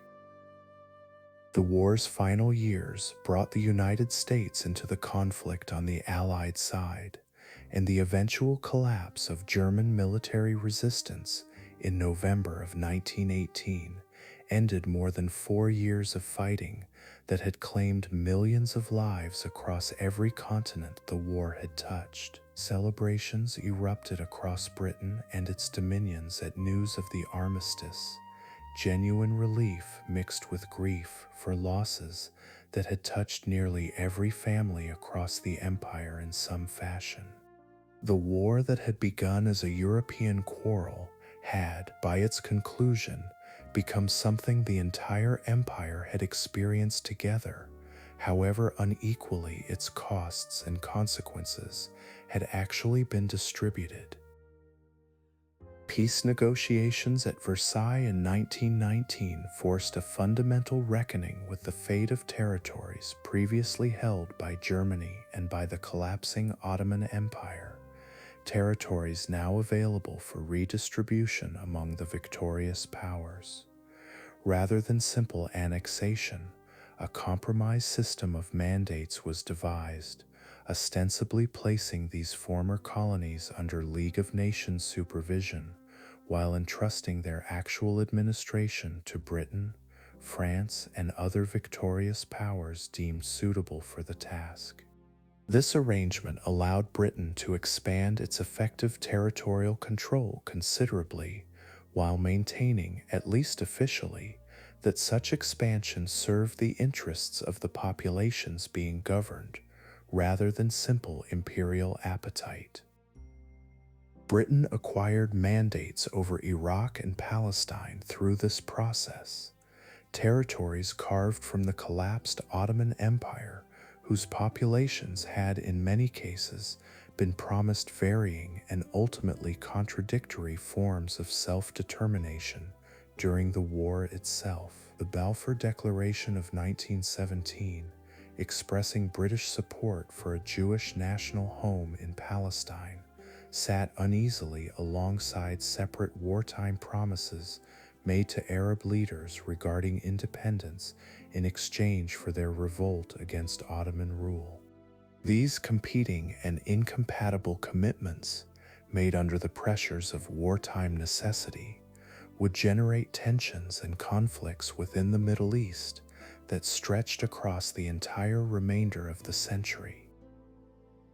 German colonial possessions in Africa were similarly redistributed as mandates, Britain assuming administration over Tanganyika and a portion of Cameroon and Togoland, territories added to an African empire already vast beyond easy comprehension. South Africa, itself a dominion still governed by a white minority, received a mandate over Southwest Africa, extending that dominion's own particular brand of racial governance over yet another African population that had no say whatsoever in the arrangement.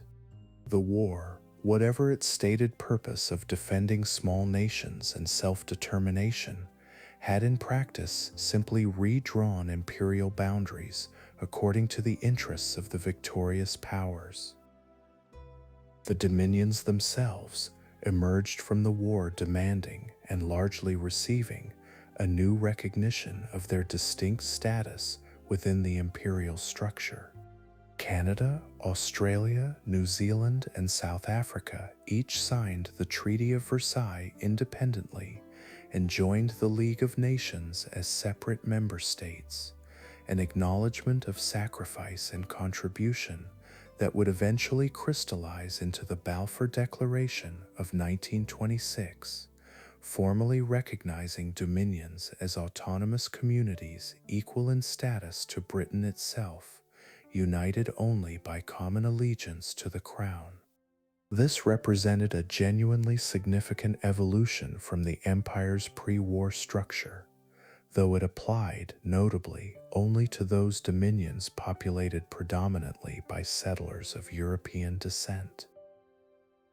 India's wartime sacrifice, by contrast, produced disappointment rather than the substantial self-governance nationalist leaders had anticipated based on wartime promises. The Government of India Act of 1919 introduced limited reforms granting Indians a greater, though still heavily circumscribed, role in provincial administration, falling well short of what figures within the Indian National Congress had come to expect after such enormous wartime contribution. Compounding this disappointment, the Rowlatt Act, passed that same year, extended wartime emergency powers, allowing detention without trial, measures that struck many Indians as a betrayal of exactly the principles the war had supposedly been fought to defend. Tensions stemming from this perceived betrayal erupted with tragic consequences at Amritsar in April of 1919, when British troops under General Reginald Dyer opened fire without warning on a large crowd of unarmed civilians gathered at a public garden, killing hundreds and wounding many more in one of the most notorious atrocities of British colonial rule. The massacre shocked opinion both in India and within Britain itself, and though Dyer faced official censure, many in Britain treated him as a hero rather than a war criminal, a divide in perception that revealed just how differently colonizer and colonized had come to understand the war's supposed lessons about self-determination and justice.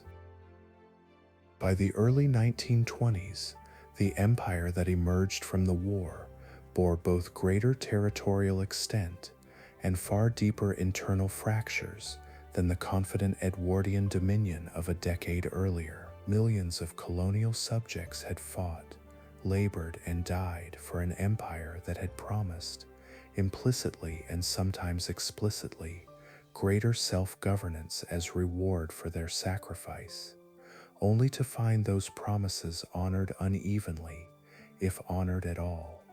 The war that had come home to every corner of British territory had changed something fundamental in how colonized peoples understood their relationship to imperial rule, planting seeds of nationalist resistance that would grow, in the decades ahead, into movements no colonial administration would prove able to fully contain. Chapter 14: Cracks in the Foundation. The disappointment following the Great War's broken promises did not fade quietly across India, but instead found organized expression through a figure whose approach to resistance differed fundamentally from anything the Congress had previously attempted. Mohandas Gandhi, a lawyer who had spent years developing his methods of nonviolent resistance while working among Indian communities in South Africa, returned to India in 1915 and gradually assumed leadership of a nationalist movement searching for direction after Amritsar's shock.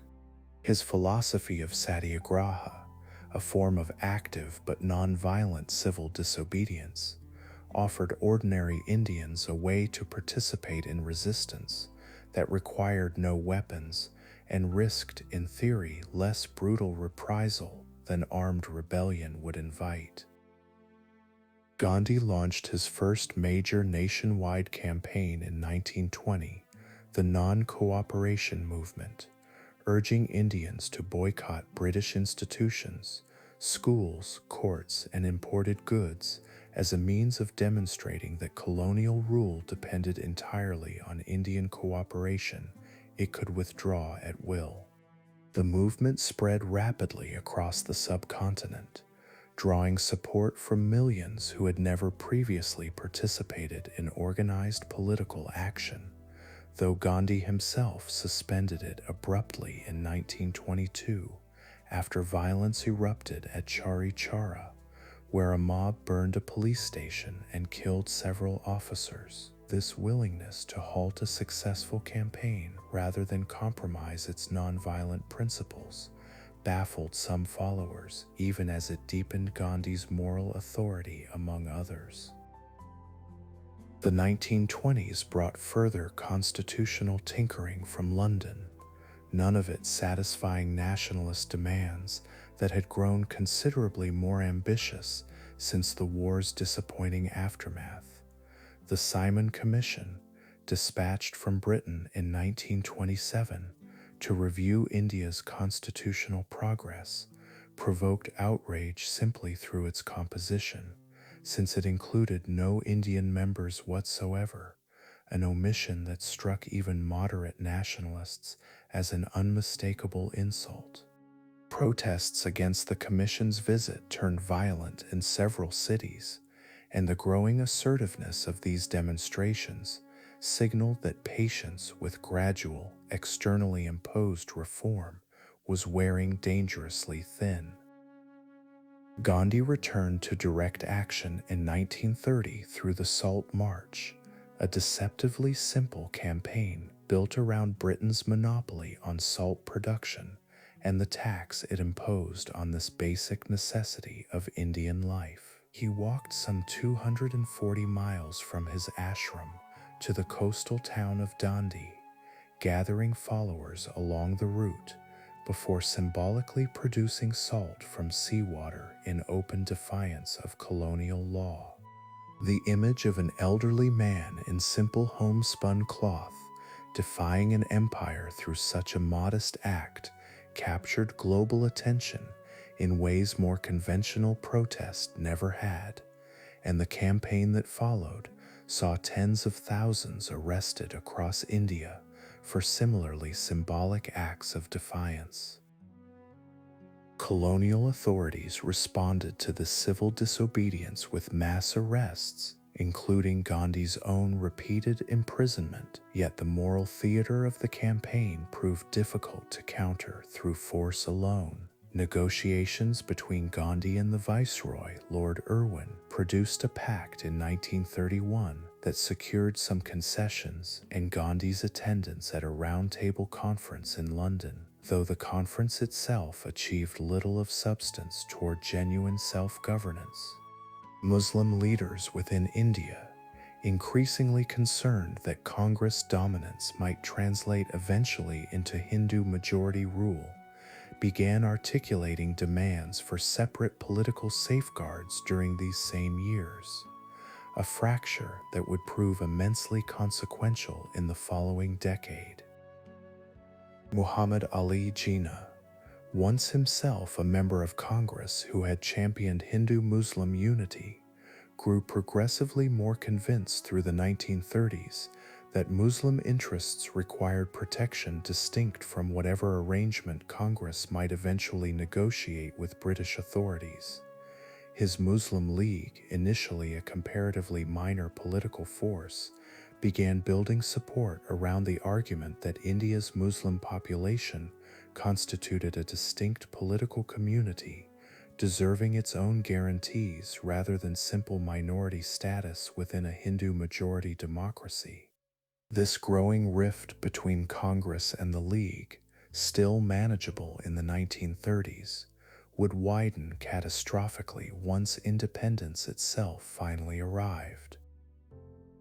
The Government of India Act of 1935 represented Britain's most substantial constitutional concession yet, granting significant autonomy to Indian provinces and establishing a framework never actually implemented for an eventual all-India federation, including the princely states. Provincial elections held under this act in 1937 saw Congress win control of numerous provincial governments, giving Indian politicians genuine administrative experience, even while ultimate authority over defense, foreign policy, and other crucial matters remained firmly with the viceroy in Delhi.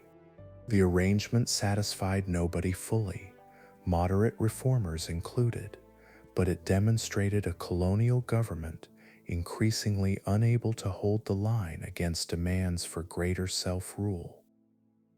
Beyond India, the interwar dominions were charting courses of their own that reflected the autonomy formally recognized through the 1926 Balfour Declaration and its subsequent codification in the Statute of Westminster in 1931. Canada, Australia, New Zealand, and South Africa now possessed legal authority to conduct their own foreign policy and were bound to Britain only through shared allegiance to the Crown, a genuinely novel constitutional arrangement without clear historical precedent.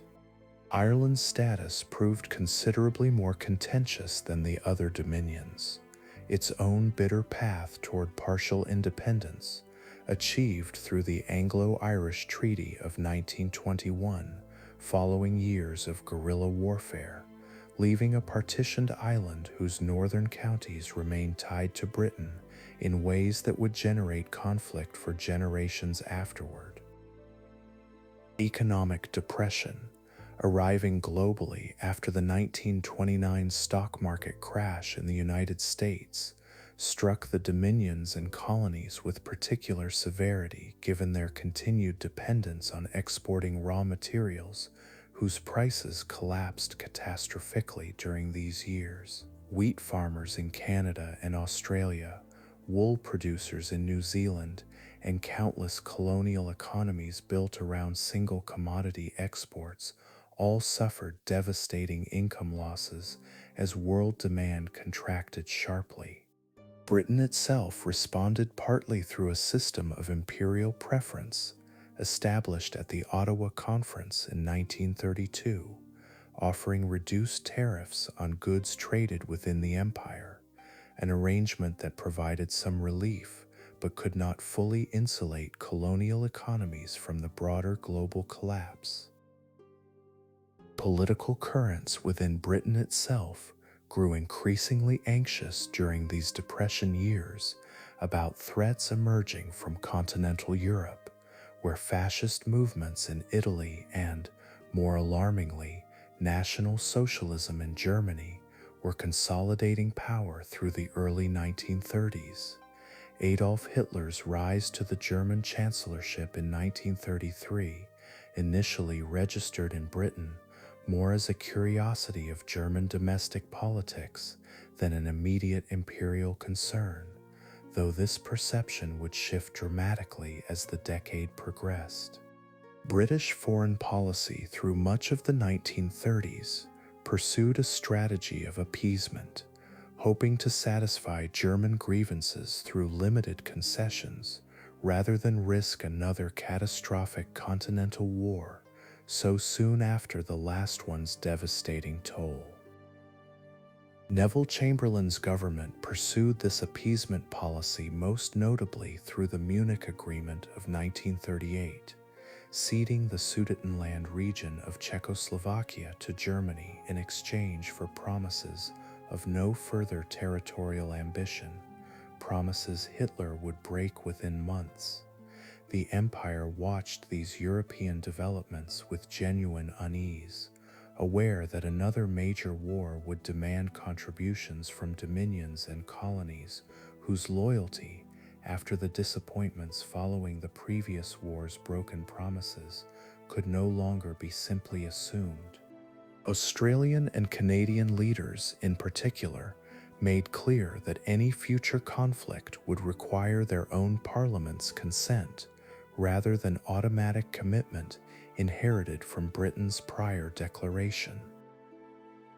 Germany's invasion of Poland in September of 1939 finally shattered any remaining hope of avoiding renewed continental war, and Britain's subsequent declaration of war against Germany brought the empire once more into a global conflict, though this time the dominions each made their own separate declarations rather than following automatically from London's decision. Canada waited a full week before formally joining, a symbolic assertion of its independent constitutional authority, even as the practical commitment to fight alongside Britain was never seriously in doubt. This procedural difference, small as it seemed, marked a genuine evolution from the automatic imperial unity of 1914.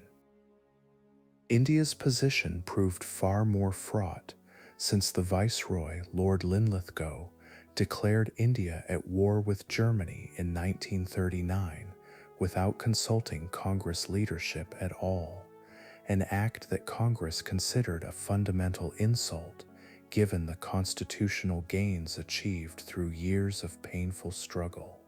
Congress ministries resigned from their provincial governments in protest, and the relationship between Indian nationalist leadership and British colonial authority, already strained by decades of unmet promises, deteriorated further just as global circumstances demanded the empire's fullest possible unity. Gandhi and Congress leadership found themselves torn between genuine sympathy for the fight against fascism and outrage at being treated once again as subjects rather than partners in decisions affecting their own future.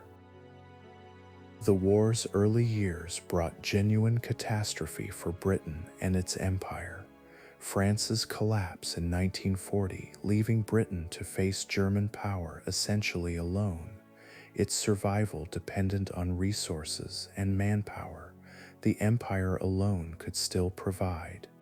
Winston Churchill, who became Prime Minister in May of 1940 as the military situation grew desperate, drew heavily on imperial rhetoric to rally resistance, invoking the empire's history and destiny in speeches that stirred British resolve, even as they revealed how deeply imperial identity remained woven into the nation's sense of itself during its darkest hour. Resources, soldiers, and raw materials flowed from every corner of the empire toward a war effort whose survival in these desperate months seemed genuinely uncertain. Yet even as the empire rallied to fight fascism, the contradictions inherent in demanding sacrifice from colonial populations while denying them self-determination grew increasingly impossible to ignore or excuse. The Atlantic Charter, agreed between Churchill and American President Franklin Roosevelt in 1941, proclaimed the right of all peoples to choose their own form of government, language that colonial subjects across the empire immediately and pointedly applied to their own circumstances, despite Churchill's own insistence that the principle applied only to Nazi-occupied Europe rather than to Britain's own colonial possessions. This gap between wartime rhetoric and colonial reality would prove impossible to sustain once the fighting finally ended. Japan's rapid conquest of British possessions across Southeast Asia in 1941 and 1942, including the catastrophic and humiliating fall of Singapore, shattered forever the myth of European colonial invincibility that had underpinned imperial authority across Asia for generations. Tens of thousands of British and colonial troops surrendered to a numerically smaller Japanese force, an outcome Churchill himself called the worst disaster in British military history, and one that colonial subjects across Asia observed with an attention British administrators found deeply unsettling. If Britain could not even defend its own possessions against conquest, the question of by what right it continued to rule them became, for millions across the empire, impossible to postpone any longer. By the middle years of the Second World War, cracks that had been forming in the imperial foundation since the previous war's broken promises had widened into fissures threatening the entire structure's stability. India strained under the weight of wartime demands imposed without genuine consultation. Dominions asserted independence even while fighting loyally alongside Britain, and the humiliating collapse of British power in Asia exposed vulnerabilities no amount of imperial rhetoric could fully disguise. The empire would emerge from this second global conflict victorious over fascism, but victory itself, as the war's final years would demonstrate with startling speed, could not restore a colonial order whose legitimacy had already been fatally undermined by decades of unmet promises, and now, unmistakably, by its own wartime weakness. Chapter 15: The Long Withdrawal.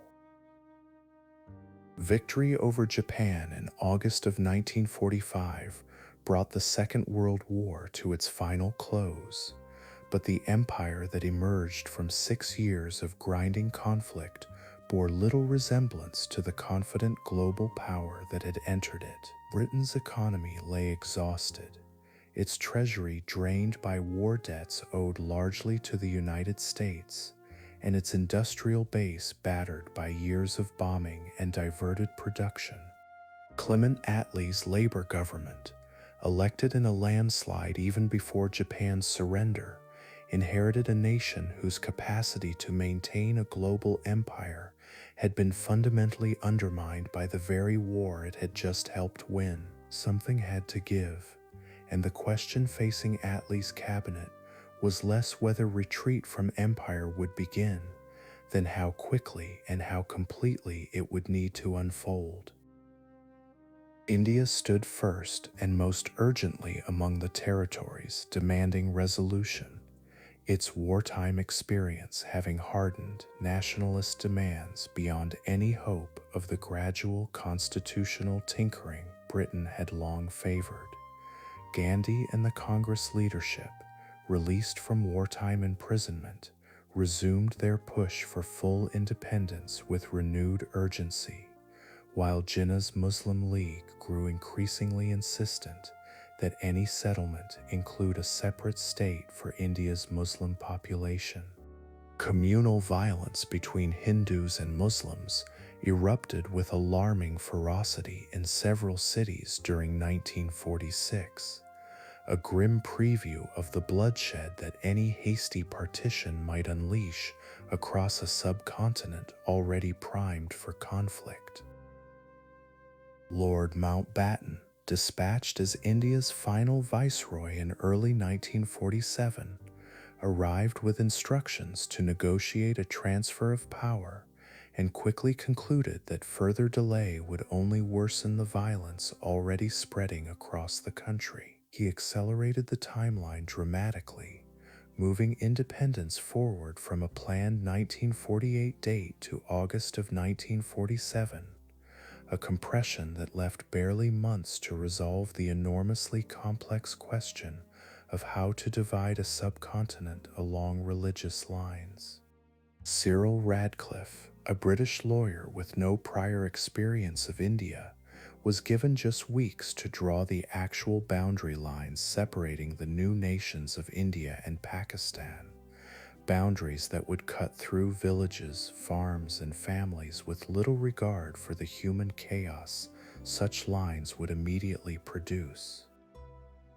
Independence arrived at midnight on the 14th and 15th of August, 1947, celebrated with genuine joy across both new nations, even as the accompanying partition unleashed one of the largest and most violent mass migrations in human history. Some 14 million people crossed the new borders in either direction, Hindus and Sikhs fleeing toward India, Muslims fleeing toward Pakistan, and communal massacres along these migration routes killed anywhere from several 100,000 to more than 1 million people depending on which estimates one credits. Gandhi himself, who had hoped desperately for unity rather than division, was assassinated by a Hindu nationalist in January of 1948, his death only months after independence, a bitter coda to a life spent pursuing nonviolent resistance against colonial rule. The loss of India, long considered the empire's most valuable possession, removed both the practical rationale and the psychological confidence that had justified so much of Britain's continued imperial presence elsewhere. Burma and Ceylon achieved their own independence in 1948, following closely behind India in a pattern that suggested Asian decolonization, once begun, would not easily be contained or reversed. Palestine, held under British mandate since the war's aftermath decades earlier, proved similarly unmanageable, competing Jewish and Arab claims to the territory, erupting into violence that Britain proved unable to resolve, prompting a withdrawal in 1948 that left the newly declared State of Israel to fight its own war of independence against neighboring Arab states. The 1950s brought decolonization pressures to Britain's African possessions as well, though the pace and manner of withdrawal varied considerably depending on local circumstances and, notably, on the presence or absence of substantial European settler populations. The Gold Coast, under the charismatic leadership of Kwame Nkrumah, achieved independence in 1957 as the new nation of Ghana, becoming the first sub-Saharan African colony to break free of European rule and inspiring nationalist movements across the continent who watched its progress closely. Nigeria followed in 1960, its independence negotiated with considerably less violence than would characterize decolonization elsewhere, though ethnic and regional tensions within its borders would generate serious conflict in the years soon to follow. Kenya's path toward independence proved far bloodier, complicated significantly by the presence of a substantial white settler population unwilling to relinquish land and privilege without a fight. The Mau Mau uprising, beginning in 1952, saw Kikuyu fighters wage a guerrilla campaign against colonial authority and settler farms, provoking a British response of extraordinary brutality that included detention camps housing hundreds of thousands of suspected sympathizers, widespread torture, and executions numbering well over 1,000. Kenya finally achieved independence in 1963 under Jomo Kenyatta, a leader the British had themselves imprisoned years earlier as an alleged Mau Mau conspirator, a irony not lost on those who had lived through the uprising's brutal suppression. Suez, in 1956, delivered perhaps the single most humiliating blow to any remaining illusions about Britain's status as an independent global power, capable of acting without American approval. Egyptian President Gamal Abdel Nasser nationalized the Suez Canal that year, prompting Britain, in secret collusion with France and Israel, to launch a military intervention aimed at seizing back control of this vital waterway. American President Dwight Eisenhower, furious at not being consulted and concerned about the operation's effect on Cold War alignments in the Middle East, applied severe financial pressure that forced a humiliating British withdrawal within days, exposing starkly that British global power now depended entirely on American acquiescence.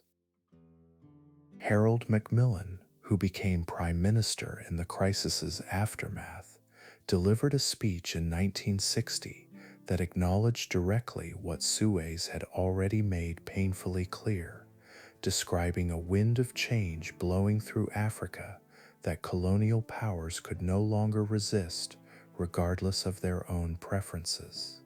This acknowledgement reflected genuine recalculation within British policy, a recognition that maintaining an empire against the wishes of colonized populations had become both practically unsustainable and morally indefensible in an era increasingly hostile to overt colonialism. Independence for British territories across Africa accelerated markedly through the 1960s as a result, colony after colony achieving sovereignty in a wave that transformed the continent's political map within a single remarkable decade. Southern Rhodesia presented a particularly stubborn exception to this accelerating pattern.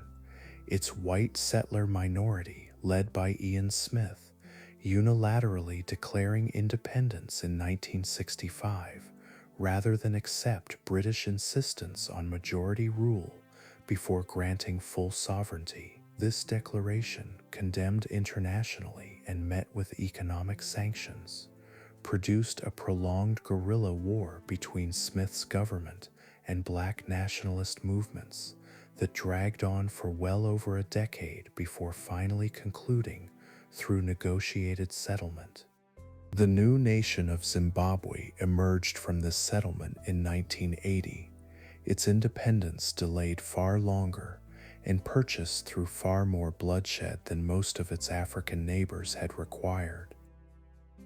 The Caribbean followed its own trajectory toward independence during these same decades, Jamaica and Trinidad and Tobago both achieving sovereignty in 1962, followed gradually by most of Britain's remaining island possessions across the following 2 decades. These transitions unfolded with considerably less violence than characterized decolonization in Kenya or Rhodesia, though the economic legacies of centuries built around sugar plantations and colonial extraction left many of these new nations grappling with structural challenges that formal independence alone could not resolve. Smaller island territories, some with populations too limited to sustain full sovereign viability, chose instead to retain looser constitutional ties to Britain, arrangements that persist in modified form even today.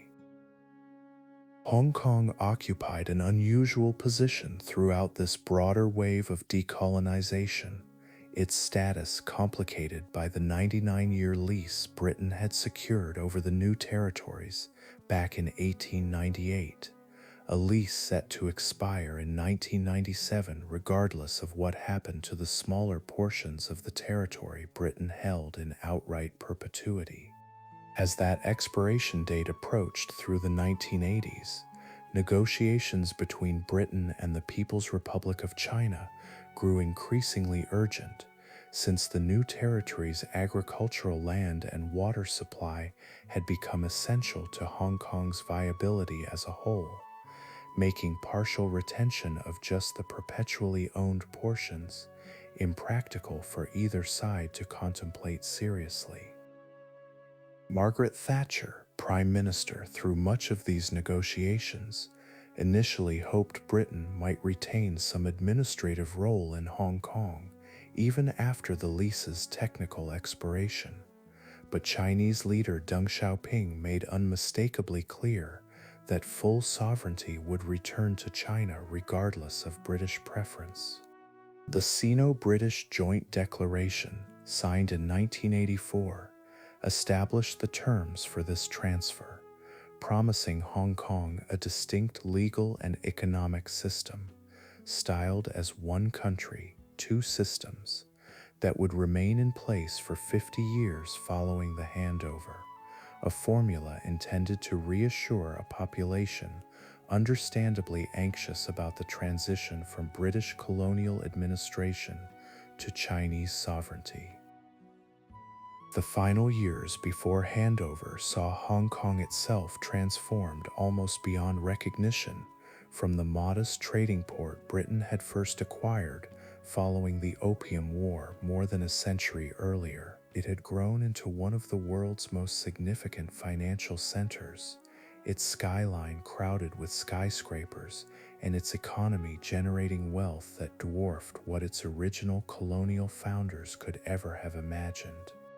Governor Chris Patten, the territory's final British administrator, pursued modest democratic reforms during his tenure that irritated Chinese officials considerably, a final small assertion of British values, even as the colonial relationship itself drew toward its inevitable conclusion. The handover ceremony took place on the 30th of June and the 1st of July, 1997, conducted amid pouring rain in Hong Kong's harbor, Prince Charles representing the British Crown as the Union Jack was lowered for the final time over what had been, at various points, Britain's most lucrative Asian trading post.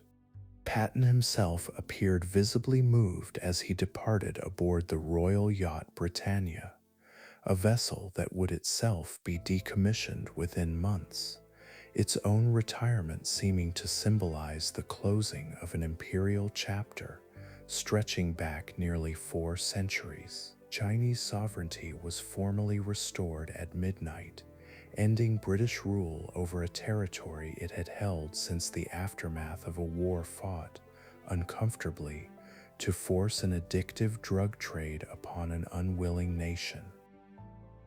What remained of the empire after Hong Kong's return amounted to a scattering of small overseas territories: Bermuda, the Falkland Islands, Gibraltar, and a handful of other remote possessions whose populations had generally expressed preference for continued British sovereignty rather than independence or transfer to neighboring states.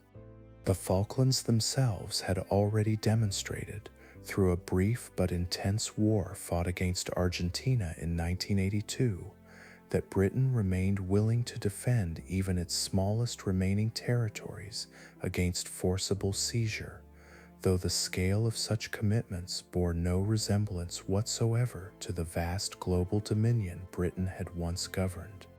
An empire that had once ruled a quarter of the Earth's population had contracted, across barely half a century, into a loose commonwealth of independent nations, connected mainly by shared history, language, and a handful of enduring institutions. From a charter signed by a queen in 1600 to a flag lowered in the Hong Kong reign nearly 4 centuries later, the story traced an arc few of those London merchants gathering in their modest hall could ever have imagined witnessing in its entirety.